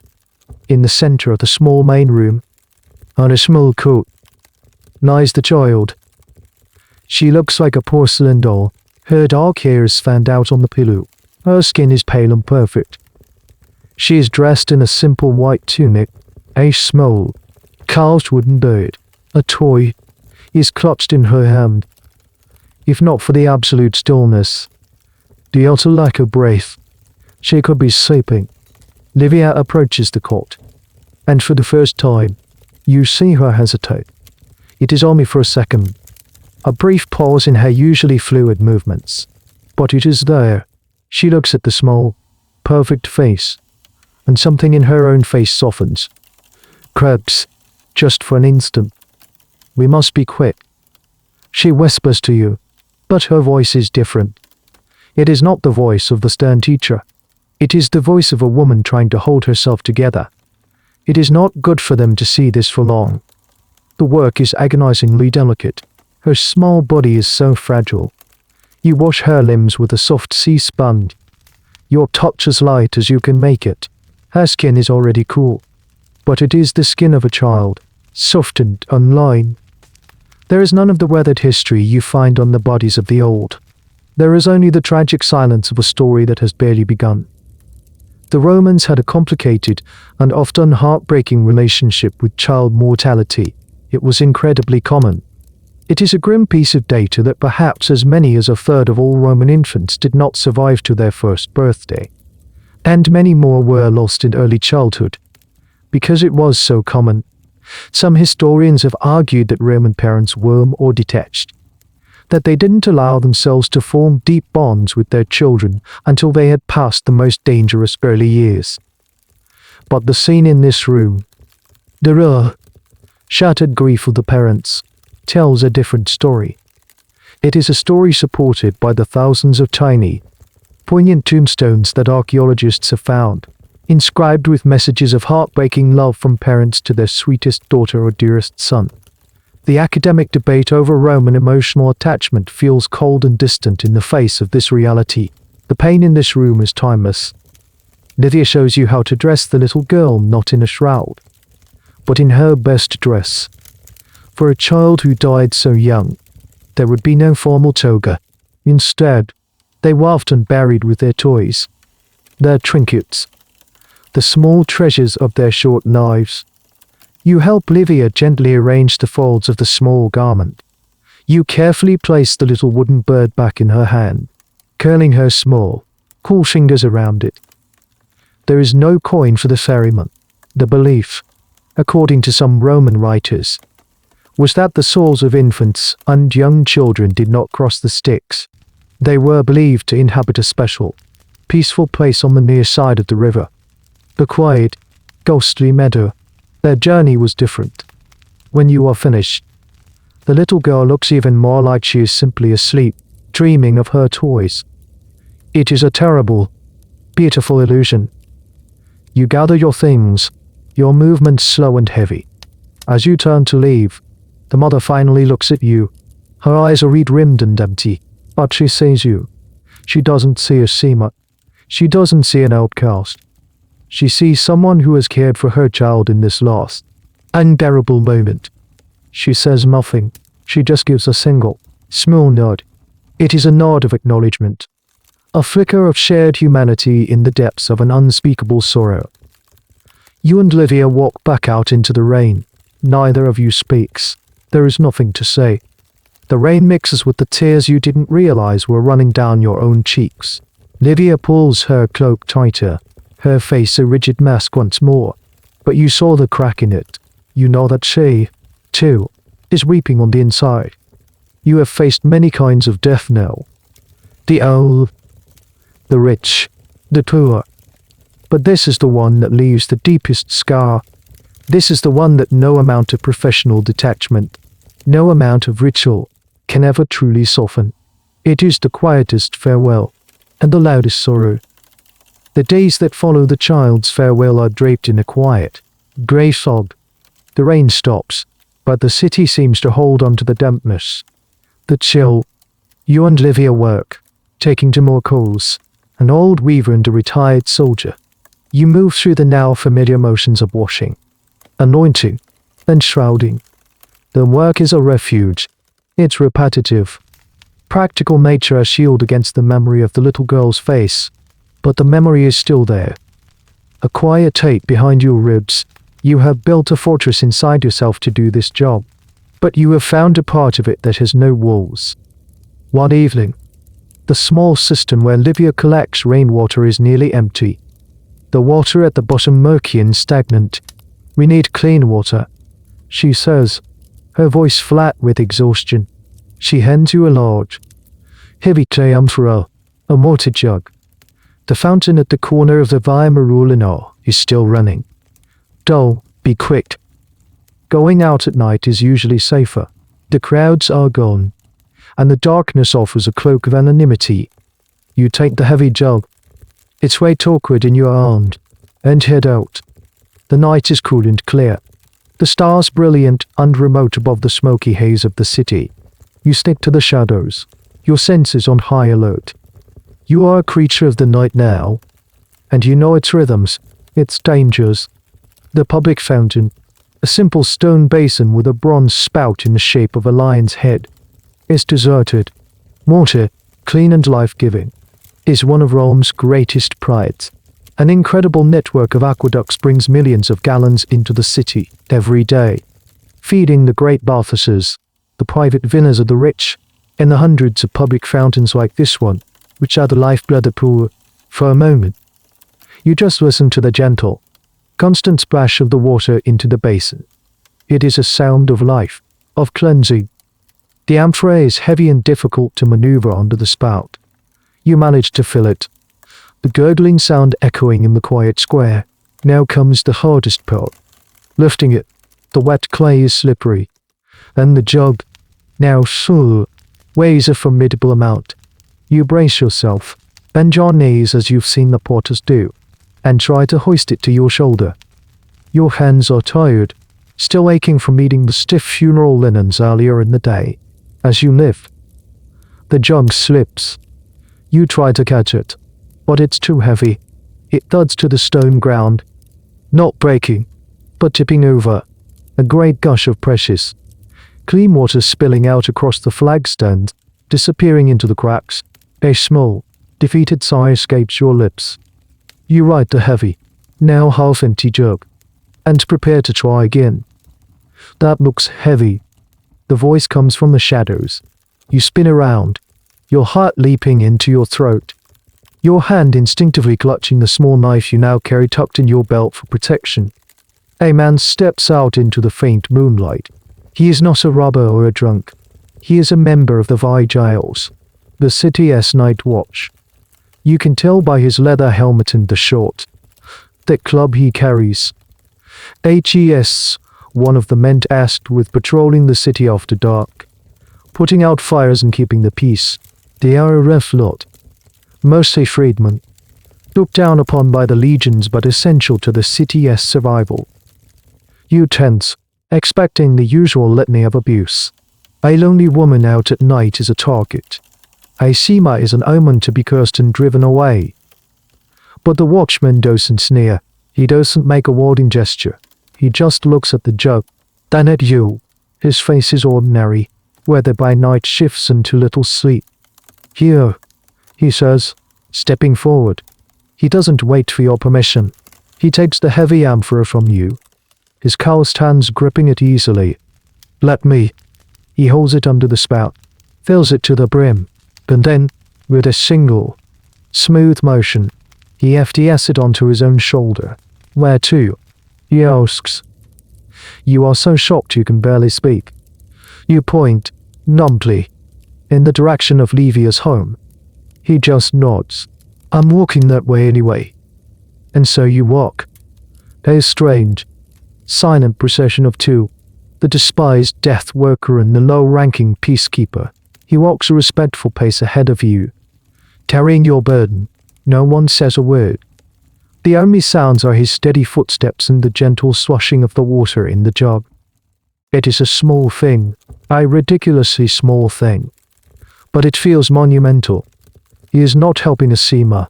He is helping a woman who is struggling with a heavy jug. He has looked past the grey cloak and the cloud of taboo that surrounds you and has seen only a simple human need. Historians often debate how rigid the social stratification of Rome truly was. The legal texts and the writings of the elite paint a picture of a society with clearly defined, uncrossable lines. But an encounter like this, unrecorded and unremarkable, suggests a more complex reality. Perhaps in the dark, on the quiet streets, among the common people who did the city's hard, thankless work, the lines were sometimes blurred. When you reach a door, he swings the jug off his shoulder and sets it down gently. You fumble in your pouch for a coin, but he holds up a hand. No need, he says. His eyes meet yours for just a fraction of a second, and in them you see not pity, not disgust, but a simple, tired understanding. Good night. And then he is gone, disappearing back into the shadows. His footsteps receding down the street. The moment is over. It was fleeting, almost imperceptible. You stand there for a long time, staring at the jug of water. Then you drag it inside, the weight of it feeling somehow lighter than before. You have just been offered a moment of unexpected, unasked for kindness from a stranger. In your world of revulsion and fear, it is a gift more precious than any coin. The small act of kindness from the night watchman lingers, a quiet counterpoint to the city's usual chorus of contempt. It doesn't change your reality, but it does alter your perception of it. You are still an outcast, but you are beginning to understand that the boundaries of your exclusion are not as solid as they first appeared. They're all quirks, small fissures of humanity, in a wall that separates you from the world. This new perspective is deepened by your next major lesson, your place in the funeral procession itself. You have participated as a hired mourner, a wailer in the chorus of grief, but you have not yet attended a formal funeral from start to finish. That changes with the death of a respected jurist, a man famous for his knowledge of the law. His family is traditional, and they are planning a fundus publicum, a public funeral, an honor usually reserved for the most distinguished citizens. This will be a major event, a piece of civic theater. Your work begins, as always, in the quiet of the death room. You and Livia prepare the jurist's body with meticulous care. He is dressed in the immaculate, broad-striped toga of his senatorial rank. His face is made to look serene and thoughtful, a man at peace after a life of intellectual rigor. You even help Livia arrange a scroll in his hand, a symbol of his life's work.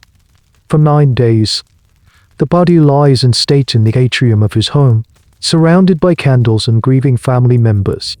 This period, the Novum Dial is a time for the family to receive condolences and prepare for the final rites.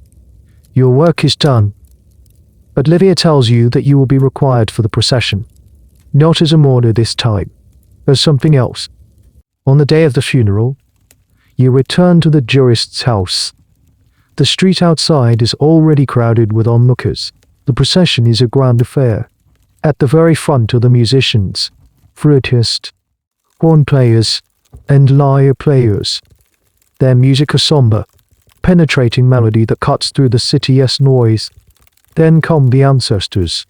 This is the part of a Roman patrician funeral that is most striking and theatrical. Actors, hired for the occasion, with the waxed death masks, the imagines of the jurist's most famous ancestors. They are also dressed in the regalia appropriate to the offices each ancestor held. It is a parade of ghosts. The entire lineage of the family marching through the streets, a visible testament to their long and glorious history. You watch, mesmerized, as the stern, waxy faces of long-dead consuls and praetors glide past. Next, men carry large painted banners displaying the great deeds of the deceased. Behind them, on an ornate, high-raised bier carried by his sons, comes the jurist himself, his face open to the sky. Then comes the family, the chief mourners, his sons, his brothers, and other male relatives, their heads covered as a sign of grief. The women follow behind them, their sorrow more expressive, their hair inbound, their lamentations real and unfeigned. And then there is a space, a deliberate gap in the procession, and behind that gap, walking alone, is Olivia, and behind her, you. You are the last people in the procession, the full stop at the end of a great man's life sentence. Your role is not to mourn or to play a part. Your role is to be the final, silent symbol of death itself. You are the sweepers, the ones who come after the parade has passed, collecting the spiritual debris. This is a powerful and very public statement of your status. You are part of the ritual, which means you are necessary. But you are kept at a distance, separated from the family and the respectable participants. Your place at the very back is a physical manifestation of your social position on the absolute fringe. It's a detail often missed in descriptions of these grand processions. The lonely, grey-cloaked figures who mark the end of it all. The specific order of a Roman funeral procession is a subject of some academic debate, as different sources describe slightly different arrangements. But the presence of ritually unclean attendants at the rear is a consistent theme. As you walk, you feel the thousands of eyes of the crowd on you. They are not looking at you with the sharp, personal disgust you experience in the market. It is a different kind of gaze. It is a more formal, ritualized acknowledgement. In this context, you are not just a person, you are a function. You are the embodiment of the end. The procession wins its way to the forum, where it stops. A funeral oration, the Lord Tio Foni Br is delivered from the rostra, the speaker's platform. One of the jurist's sons stands before the crowd and recounts his father's accomplishments, his virtues, his service to the state. It is a powerful piece of rhetoric, designed to secure the family's legacy and inspire the living. You and Livia stand at the very edge of the crowd, far from the rostra, listening.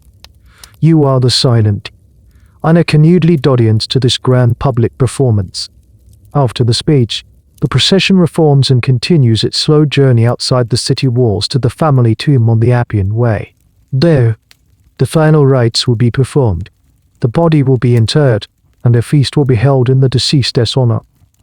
You do not go to the tomb. Your part in the ceremony ends at the city gates. As the procession passes through, you and Livia simply stop.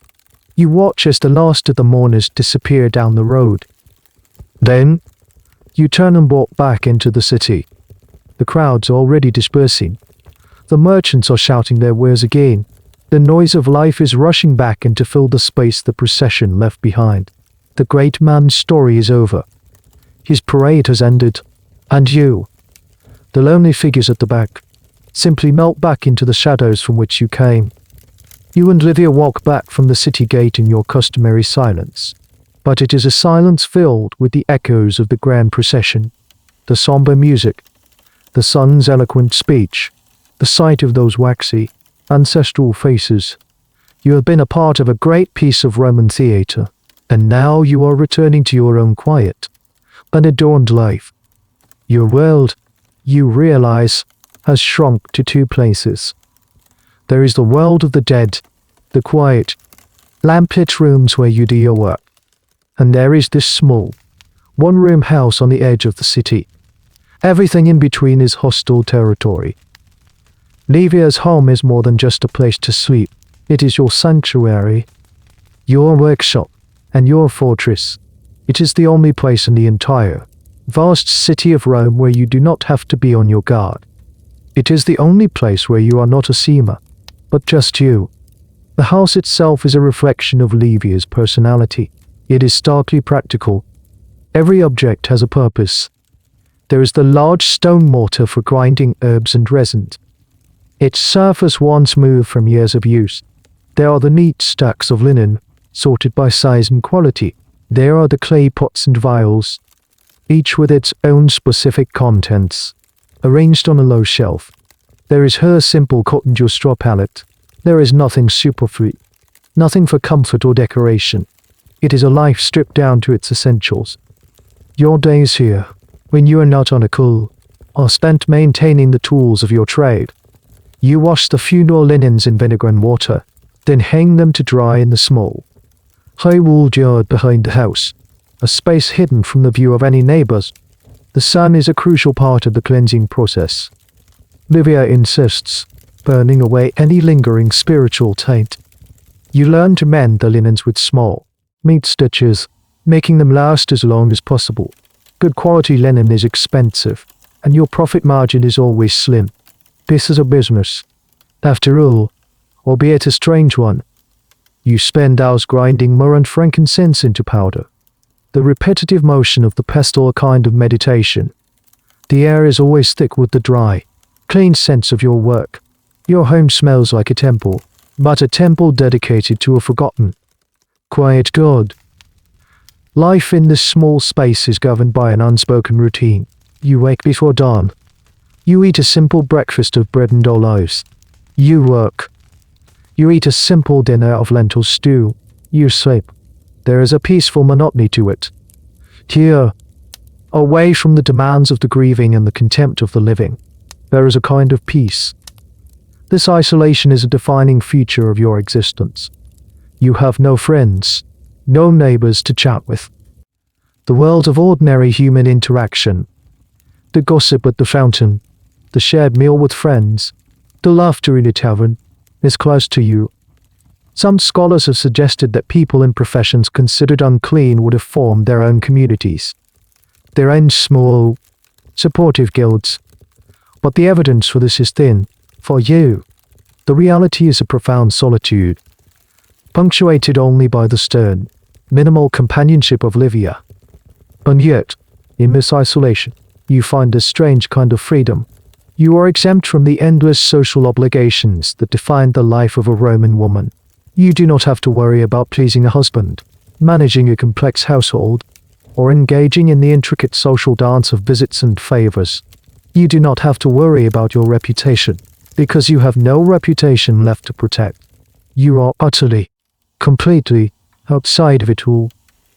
In the evenings, sometimes, Livia will share a piece of her knowledge that is not directly related to preparing a body. She will teach you how to identify the quality of olive oil by its color and smell. She will show you a knot that will never slip, useful for securing a heavy bundle. These are the small, practical skills of a life of self-reliance. She is not just teaching you a trade. She is teaching you how to survive alone.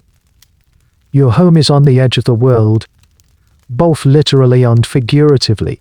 From your backyard, you can see the Great Servian Wall, the ancient stone boundary of the city.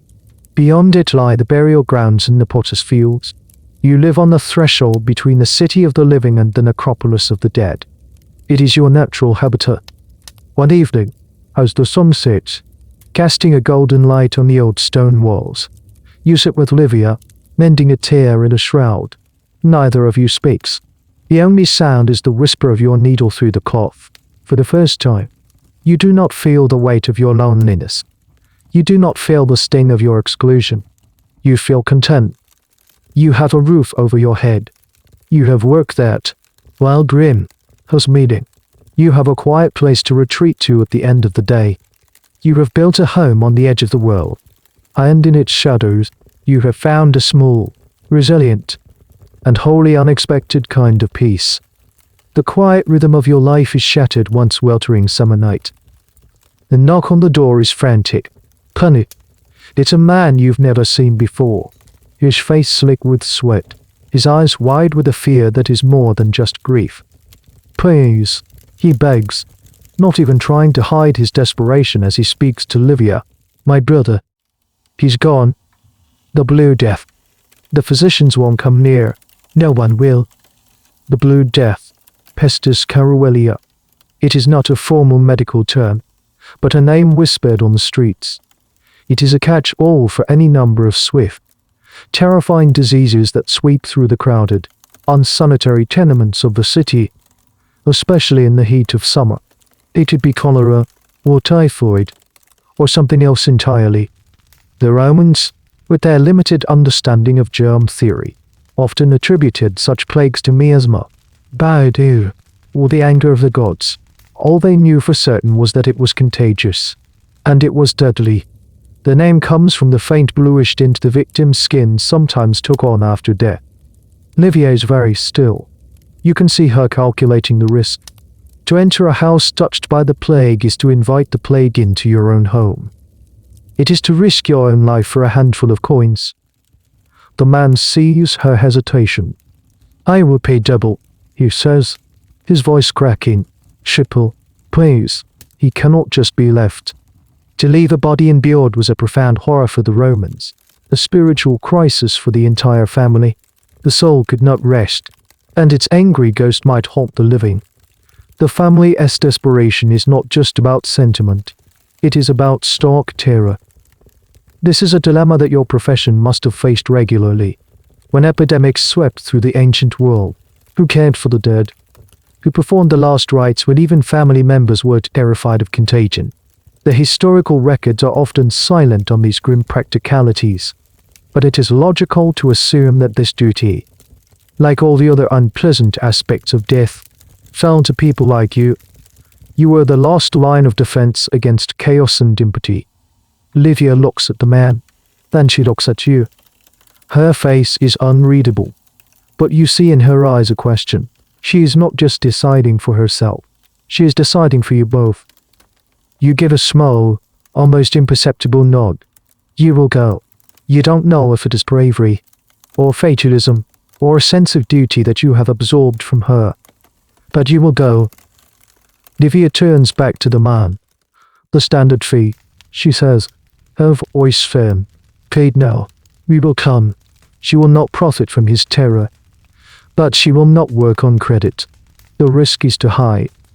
The man gratefully pushes a heavy pouch of coins into her hand and gives her the address before hurrying away, as if afraid she might change her mind.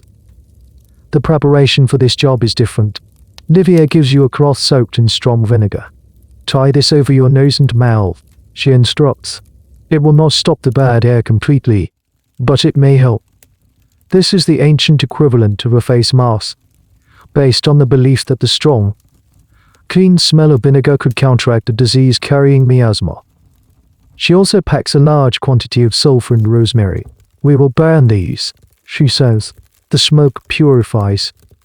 You walk through the hot, sticky night, the vinegar-soaked cloths making it difficult to breathe.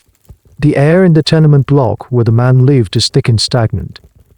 People peer out from behind their doors as you pass, their faces a mixture of fear and relief.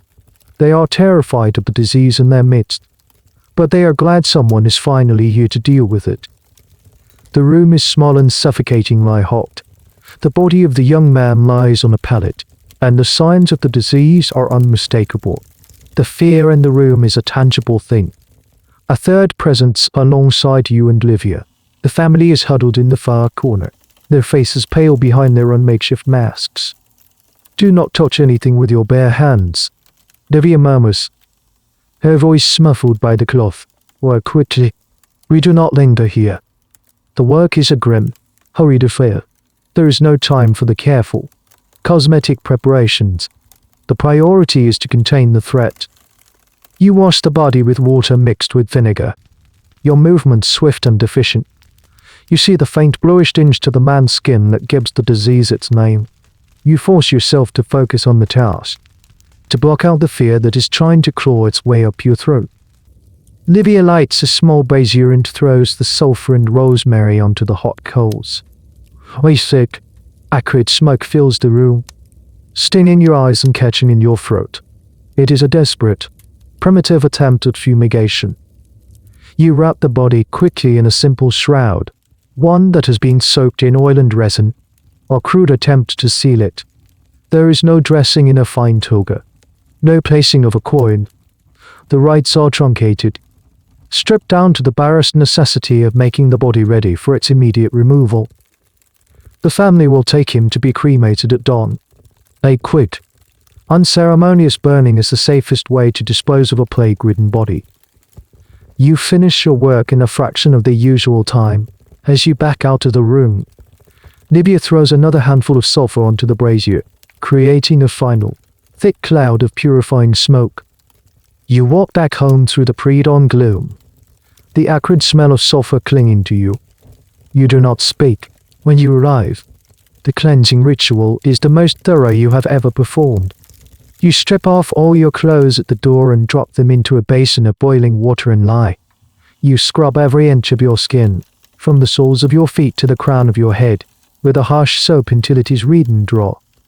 You are trying to wash away not just the physical traces of the house, but the touch of fear. Lying on your pallet at night, keen and exhausted, you listen to your own breathing. Every cough from a neighbor, every distant siren, makes your heart race. You have kept a secret from a fever. You have walked into its lair. Now all you can do is wait, and pray that it does not remember your name. You wait for 2 days. Every muscle ache, every tickle in your throat, sends a jolt of pure panic through you. You and Livia watch each other with a quiet, hawkish intensity, searching for any sign of fever, any hint of the dreaded blue tinge on the skin. This small house, usually a sanctuary, becomes a quarantine, a crucible of fear. But the fever does not come. The plague passes you by. On the third morning, the tension finally breaks, dissipating like a morning mist. You have faced the greatest fear of the city and survived. Your next call could not be more different. It is a return to the world of immense wealth and silent, suffocating contempt. The summons is from the estate of the Fabii, a family of such ancient and immense power that they consider families like the Cornelii to be newcomers. The deceased is the patriarch, a man who held the consulship twice and was known for his ruthless political maneuvering and his unyielding adherence to old traditions. The Fabian villa on the Palatine Hill is a world unto itself. It is a fortress of marble and mosaic, staffed by an army of slaves who move with a silent, fearful efficiency. You are met at the gate not by a single servant, but by the head steward of the household, a stern Greek man with cold, intelligent eyes. He does not speak to you.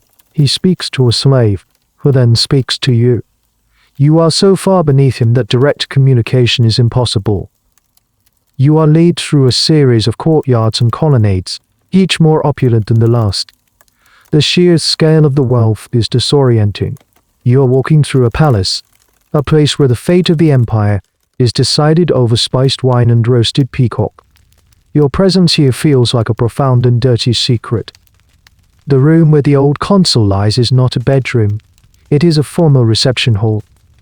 His body already laid out on a funeral couch of carved ivory and draped in Tyrian purple, a fabric so expensive it was literally worth more than its weight in gold. The air is cool, chilled by some unseen, clever system of ventilation, and it smells of wealth, of cedar, of beeswax, of old money and absolute power.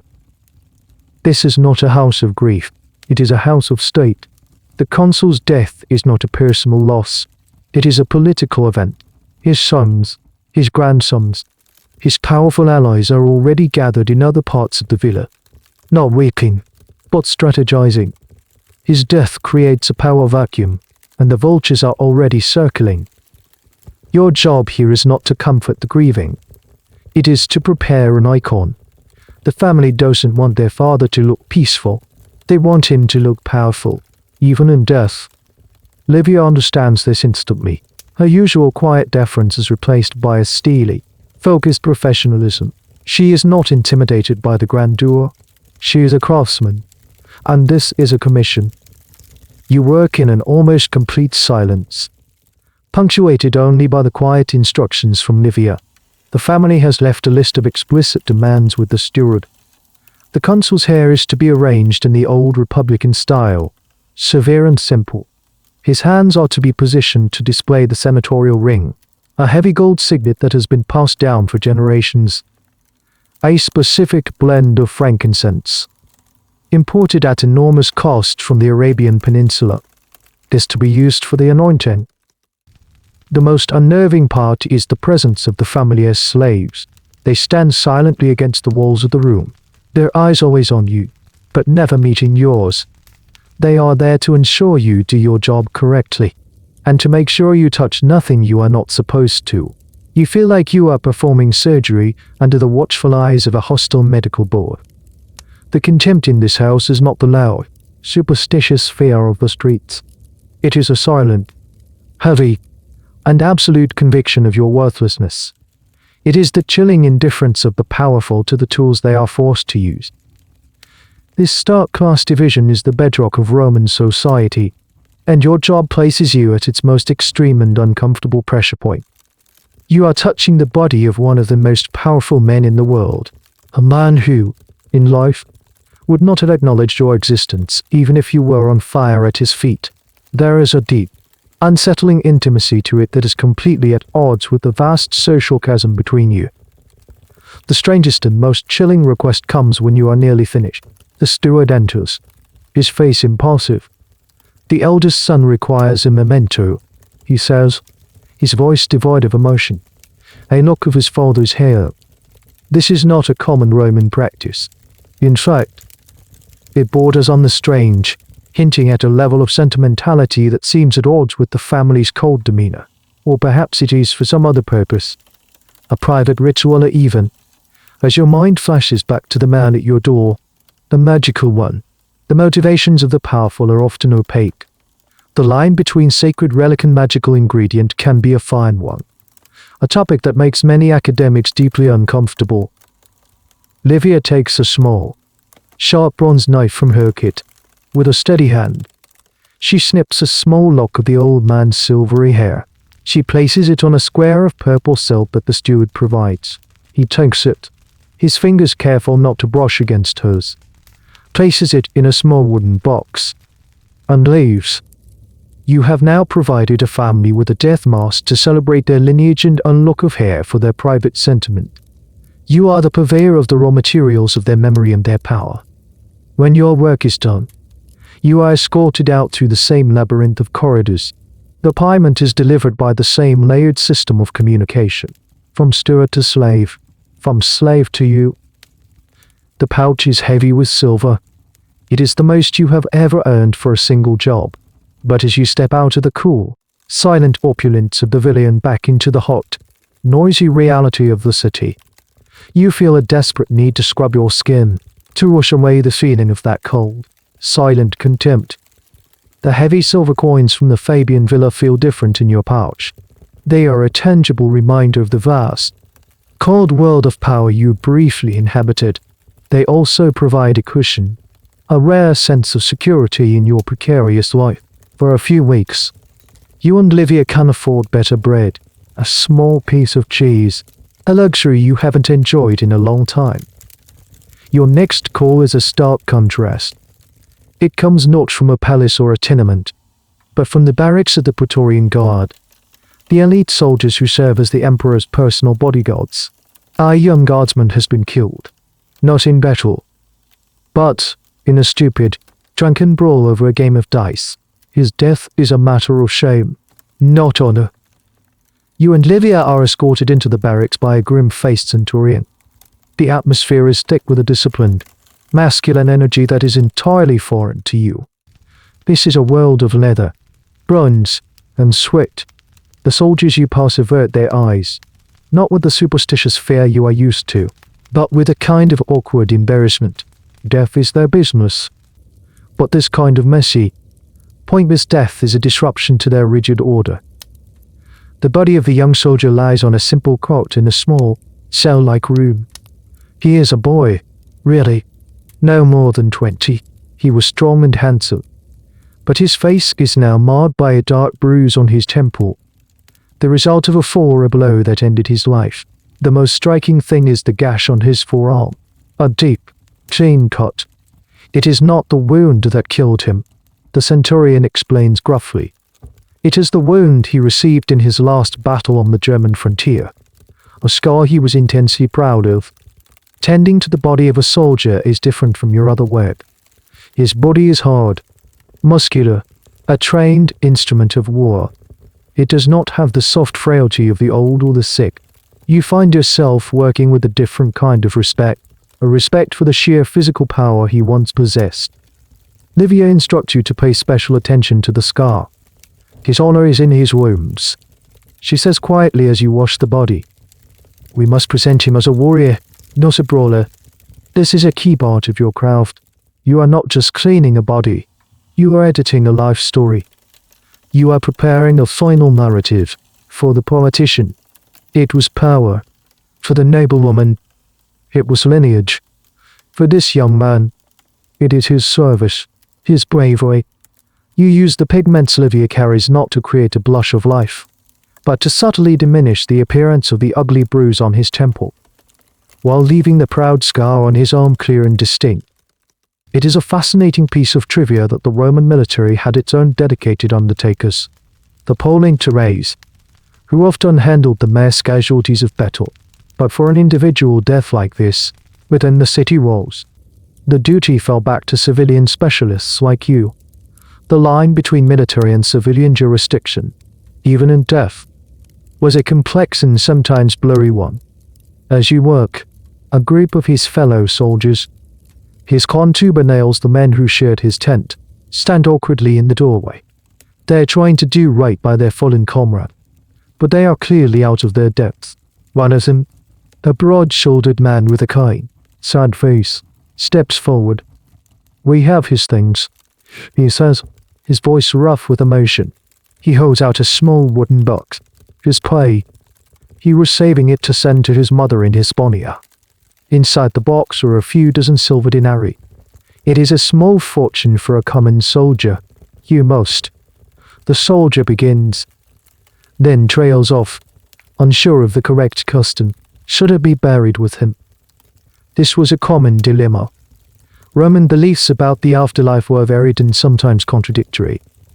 The coin for Karen was a widespread tradition, but the idea of burying significant wealth with the dead was less common than in other cultures, like the Egyptians. For the pragmatic Romans, wealth was for the living. Livia handles the situation with her usual quiet authority. You will send the money to his mother, she says, her tone leaving no room for argument. He will need one coin for his journey. The rest is for her grief. She selects a single, shiny denarius from the box. This one will pay his way, she says. The soldier nods, relieved to have the decision made for him. You dress the young man not in a toga, which he would have had no right to wear, but in a fresh, clean military tunic. You place the single silver coin in his mouth.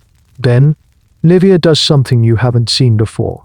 She takes a small, plain iron ring from her own finger, a ring you had never even noticed, and slides it onto the soldier's hand. A soldier must not go to the underworld unarmed, she whispers to you later, as you walk away from the barracks. The iron is for strength. It is a gesture of profound solidarity, a small, secret ritual of which you were the only witness. It was not for the family, not for the paying customer. It was for the dead boy himself. You realize Livia's unwritten code of conduct is more complex than you ever imagined. She has her own beliefs, her own quiet pieties, born of a lifetime spent in the company of the dead. You look at her, this stern, silent woman who has taught you so much. You have learned how to wash bodies, how to make death masks, how to perform grief. But in that small, simple gesture with the iron ring, you have just learned the most important lesson of all. You are not just serving the living. You are, in your own quiet way, serving the dead. Life settles into a predictable pattern, a strange domesticity centered around death. You and Livia have become a seamless team, an efficient two-person operation navigating the city's currents of grief.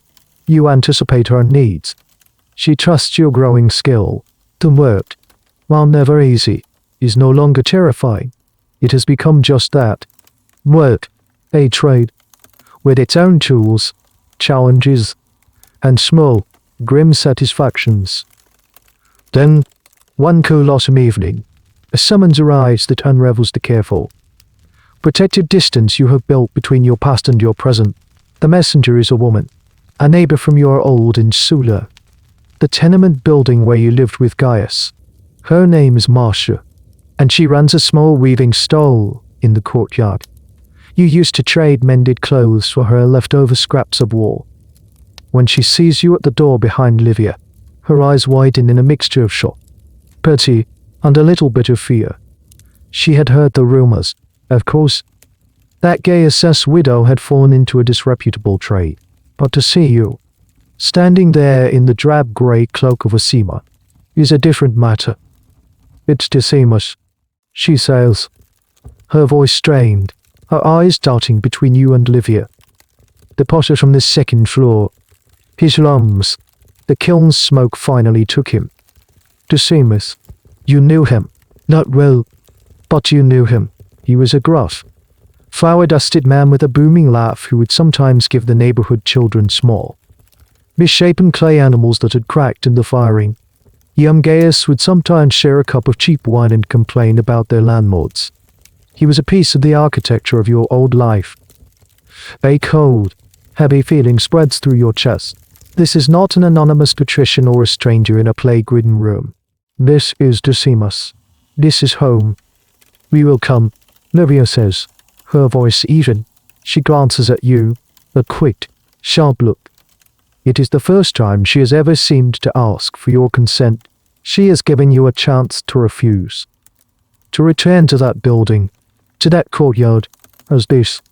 It feels like a violation. Like you would be haunting your own memories. But you shake your head. You will go. To refuse would be a different kind of cowardice. The walk to your old neighborhood is a journey through time. Every street corner, every crooked alleyway, holds a memory. This is where you and Gaius bought your first piece of furniture. This is the bakery where the owner always gave you an extra bread roll. It is a ghost tour of a life that is no longer yours. When you step into the courtyard of the insula, a hush falls, people you have known for years, the gossiping women at the central fountain, the men playing a game of knuckle bones, the children chasing a stray dog. They all stop and stare. They know you. They remember you as the carpenter's wife. And now they see you as this creature from the shadows. Their faces are a painful collage of pity, confusion, and the now familiar superstitious fear. You are no longer one of them. You are an outsider in your own home.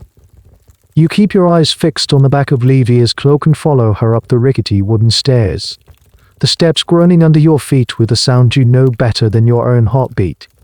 You can feel the eyes of your former neighbors on your back. The potter's apartment is small and cluttered, smelling of wet clay and charcoal smoke. His wife, a thin, bird-like woman named Helena, is weeping quietly in a corner, surrounded by a few other women from the building. When she sees you, her weeping stops. She just looks at you with wide, lost eyes. And there, on the same kind of simple rope bed that you and Gaius used to share, lies Decimus. This is the hardest work you have ever done. His face is familiar. You remember that crooked nose from a poorly set break in his youth. You remember the scar on his chin from a slip of a chisel. To wash this face, to close these eyes, is an act of profound and painful intimacy. This is a specific, cruel challenge of your profession that is rarely considered. In a city where neighborhoods were close-knit communities, it must have been inevitable that you would be called to serve the people you once knew. How does one maintain professional detachment when the face on the cot is the same one you used to greet every morning? The historical sources, written by elites, never touch upon such common, human difficulties. As you work, you can hear the whispers of the women in the other room. To you, a girl, to come to this. Is it true what they say, that they can curse you? You are the subject of their morbid gossip, the ghost at their neighbor's funeral. Livia seems to sense your distress. She takes the lead on the most difficult tasks. Her presence is silent, steadying force. She anoints his forehead. She places the small shard of pottery, all the family can afford, in his mouth. She works with a quiet dignity that seems to rebuke the whispers from the other room. When you are finished, you have transformed the familiar face of Decimus the potter into the still, serene mask of the departed. You have done your job. As you pack your bag, Helena, the widow, comes to you. She presses a few coins into Livia's hand. Then she turns to you. She reaches out and, for a second, you think she is going to touch you. A gesture of comfort, but she stops herself. The taboo is too strong. Instead, she holds out a small, beautifully made clay bird. One of Decimus' finest works. He would have wanted you to have this, she whispers. You take the small, cool object. Your fingers close around it. It is a piece of your past, a gift from a dead man you knew, delivered across the great chasm that now separates your two worlds. You and Livia walk back down the stairs and out of the courtyard. No one speaks to you. No one meets your eye. You are once again an outcast. But clutched in your hand, hidden in the folds of your cloak, is a small clay bird. A fragile, tangible piece of a life you can never reclaim. You place the small clay bird on the narrow shelf in Livia's home, next to the pots of dried herbs and oils. It's a small, incongruous piece of art amidst the practical tools of your trade. It is a reminder of the life you lost, but also, strangely, a testament to the life you are now leading. You earned it, not with skill or labor, but by enduring, by returning to the heart of your own past and performing your grim duty with grace. The bird on the shelf seems to watch over you as you and Livia fall back into your routine. The encounter in your old insula has changed you. The final, painful tie to your former identity has been severed. You are no longer Gaius' widow, hiding in the shadows. You are now, fully and completely, a sima. There is a sad freedom in that final acceptance. The work continues. You tend to a baker who died of a sudden seizure, his hands still dusted with flour. You prepare a freed woman who spent her life savings on a small, respectable funeral, determined to leave the world with more dignity than she had known in life. Each body is a story, and you are its final, silent editor. One night, after a particularly long and difficult job preparing two brothers, sailors who had drowned in a shipping accident at the port of Ostia, you return to the house exhausted, your muscles aching with a deep weariness. Livia, as is her custom, empties the pouch of coins onto the table to be divided. You sit at the small table and watch as she separates the coins into two piles. The lamplight gleams on the worn bronze and silver. Versus, this siesta die, a few valuable denarii. It is a good payment. The Sailors' Guild had paid for their funeral. You look at the pile of coins she pushes towards you, your share, and for the first time, you truly consider what it represents. Each coin in that pile is a moment of your new life. This bronze as is the cold shock of touching your first corpse. This silver sestertius is the cloying scent of myrrh in a senator's villa. This one, with the emperor's face worn smooth, is the weight of a child's small, still body. This one is the shame of being shoved into the dust. This one is the silent contempt in a rich man's house. This one is the face of your old neighbor, Decimus. It is a wage paid in mortality. You trade pieces of your own spirit, your own humanity, for the means to survive. You absorb the grief, the fear, and the pollution of others, and in return, you get to buy bread tomorrow. It is the rawest, most fundamental economic transaction imaginable. You slowly begin to count your share. You are not counting to ensure Livia has been fair. She is always fair. You are counting to understand the value of your own existence. This is what you are worth, a handful of metal discs. The economic status of a sima is a fascinating, unpoorly understood subject. They were paid for their work. That much is clear. But were they well paid? The job was highly specialized and had significant barriers to entry, namely, the willingness to become a social pariah. In some economies, such a job would command a high price, but the overwhelming social stigma likely suppressed the wages. Historians debate this endlessly. Were you a well-compensated, if despised, specialist, or were you eternally living on the brink of poverty, taking whatever grim work you could find? Looking at the coins on your table, you suspect the truth is somewhere in the middle. The pay is better than you could have earned as a weaver or a seamstress. It is enough to live, but it will never be enough to buy your way back into the world that has cast you out. The cost of this work is not something that can be measured in coin. You think of Gaius. You remember how he would come home, tired but proud, the scent of cedar on his clothes. He would show you the dovetail joint he had just perfected, the smooth finish on a piece of oak. He created things. He built furniture that would hold a family's treasures, shelves that would hold their stories. His work was about building up life. Your work is the opposite.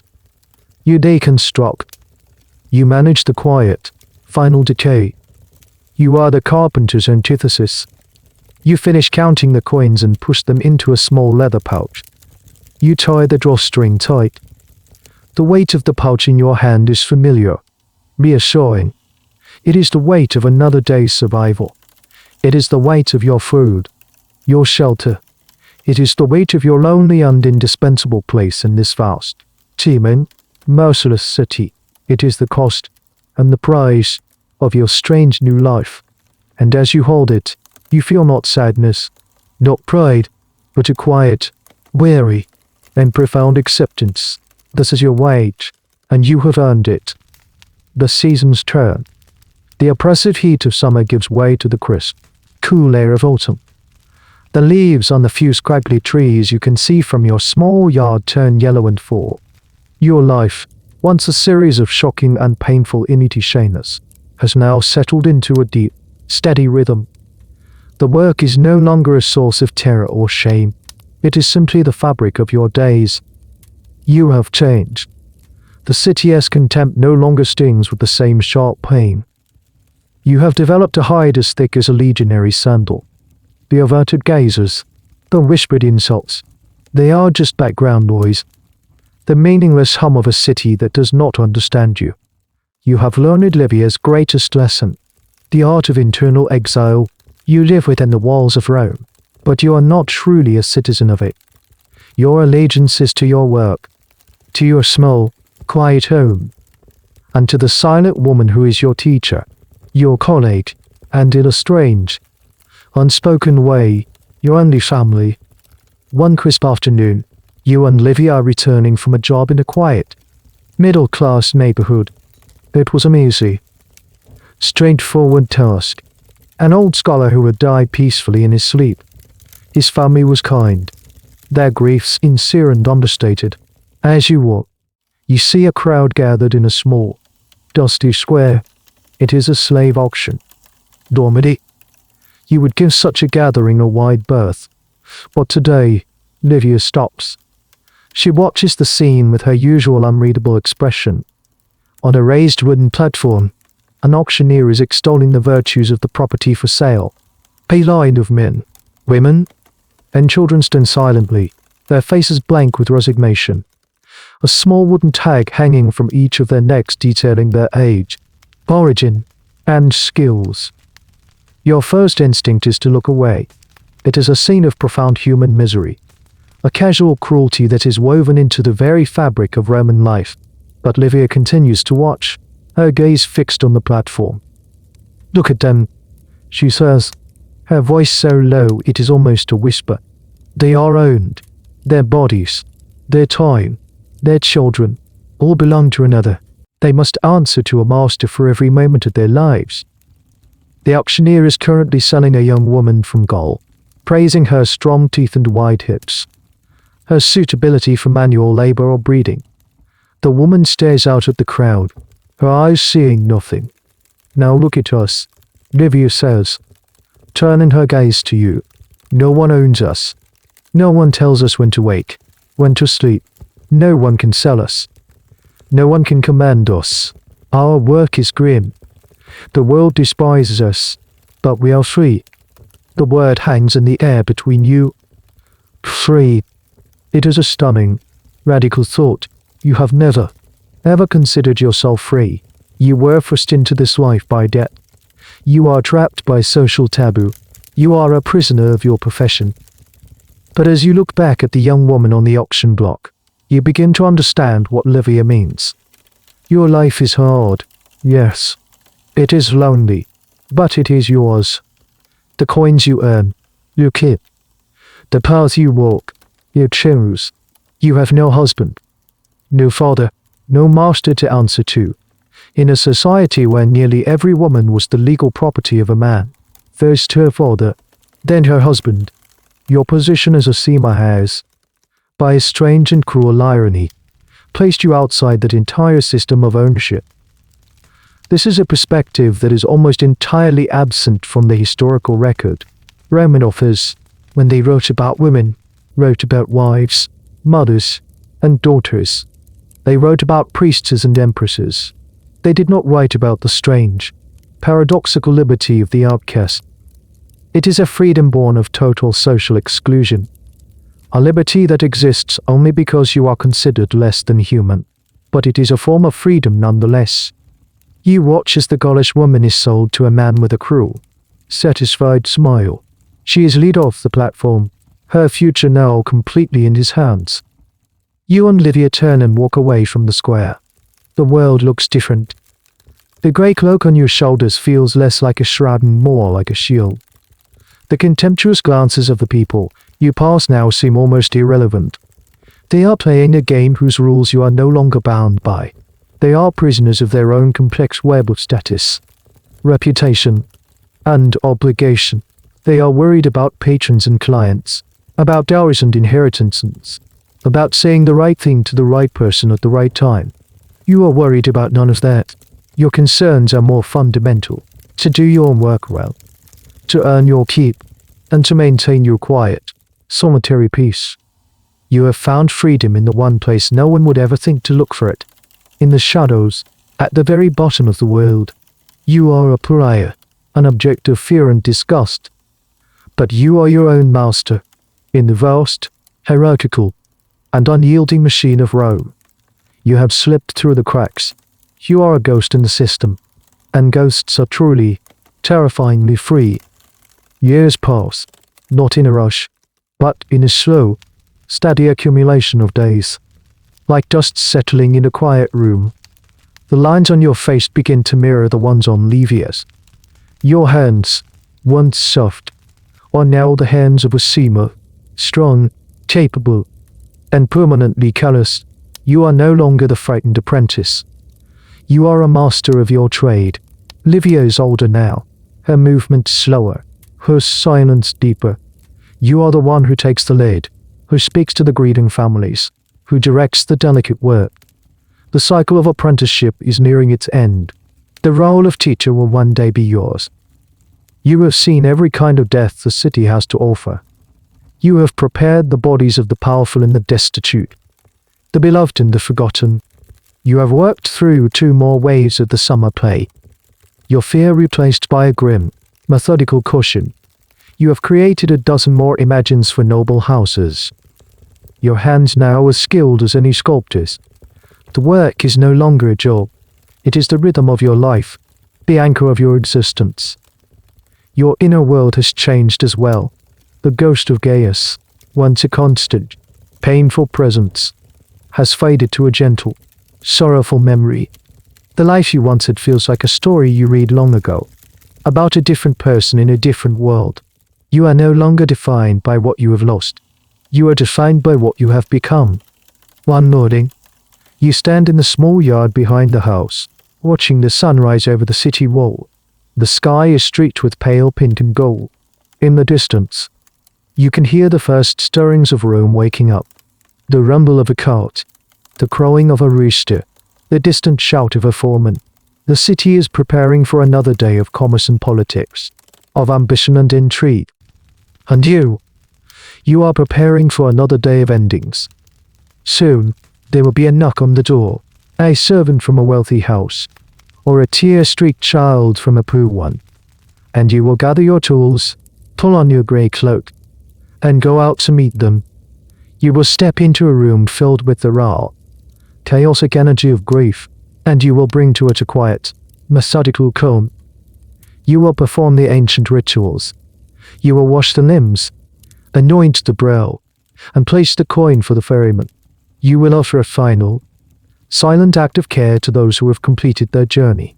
You will not do it for praise, for you will receive none. You will not do it for acceptance, for you will never be accepted. You will do it because it is your work. It is your purpose. You are a sima, a woman of the shadows. The city looks away from you, despises you, fears you. But the city needs you. You are the quiet, steady hands that close the eyes of the dead. You are the necessary buffer between the living and the great, terrifying mystery that awaits them all. You are the keeper of the threshold, the silent servant of mortality itself. The historical record will forget you. The great poets and historians of Rome will write of emperors and battles, of senators and speeches. They will not write of the woman in the grey cloak who slipped through the back door to do the work no one else would do. Your name, your story, will be lost to time, a footnote in the grand narrative. If that, the lives of women like you are a topic of constant, quiet debate among scholars, pieced together from scraps of evidence in vast fields of academic silence. But you are not a footnote. You are real. And as the sun climbs higher, casting its golden light over the rooftops of the greatest city in the world, you feel a profound and unshakable sense of your own place within it. It is a lonely place, a difficult place, but it is yours. You take a deep breath of the cool morning air, the scent of the city mixed with the ever-present aroma of the herbs in your home. The sun rises on a silent city, a city that does not yet know who will need you today, but you are ready. You will wait for the knock, and when it comes, you will answer. And so, your journey in this world of shadows begins to soften, the sharp edges of the story blurring now, as if seen through a gentle, falling mist.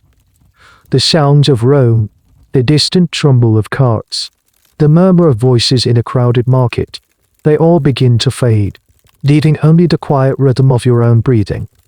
You can feel the weight of your own body, safe and supported, as you drift further away from that ancient city, and deeper into the quiet landscape of your own rest. The scent of myrrh and rosemary fades, replaced by the simple, clean scent of your own pillow, your own quiet room. There is no more work to be done, no more grief to attend to. There is only this gentle, deepening calm, this soft descent into the peaceful, waiting silence of sleep. The story is over now, and you can let it all go, letting it become just a part of the quiet, unfolding dream that is already beginning to welcome you. Our journey together tonight ends here, in this quiet place. Should you need another tale to accompany you further into rest, my library of stories is always open for you. May your dreams be kind. Good night.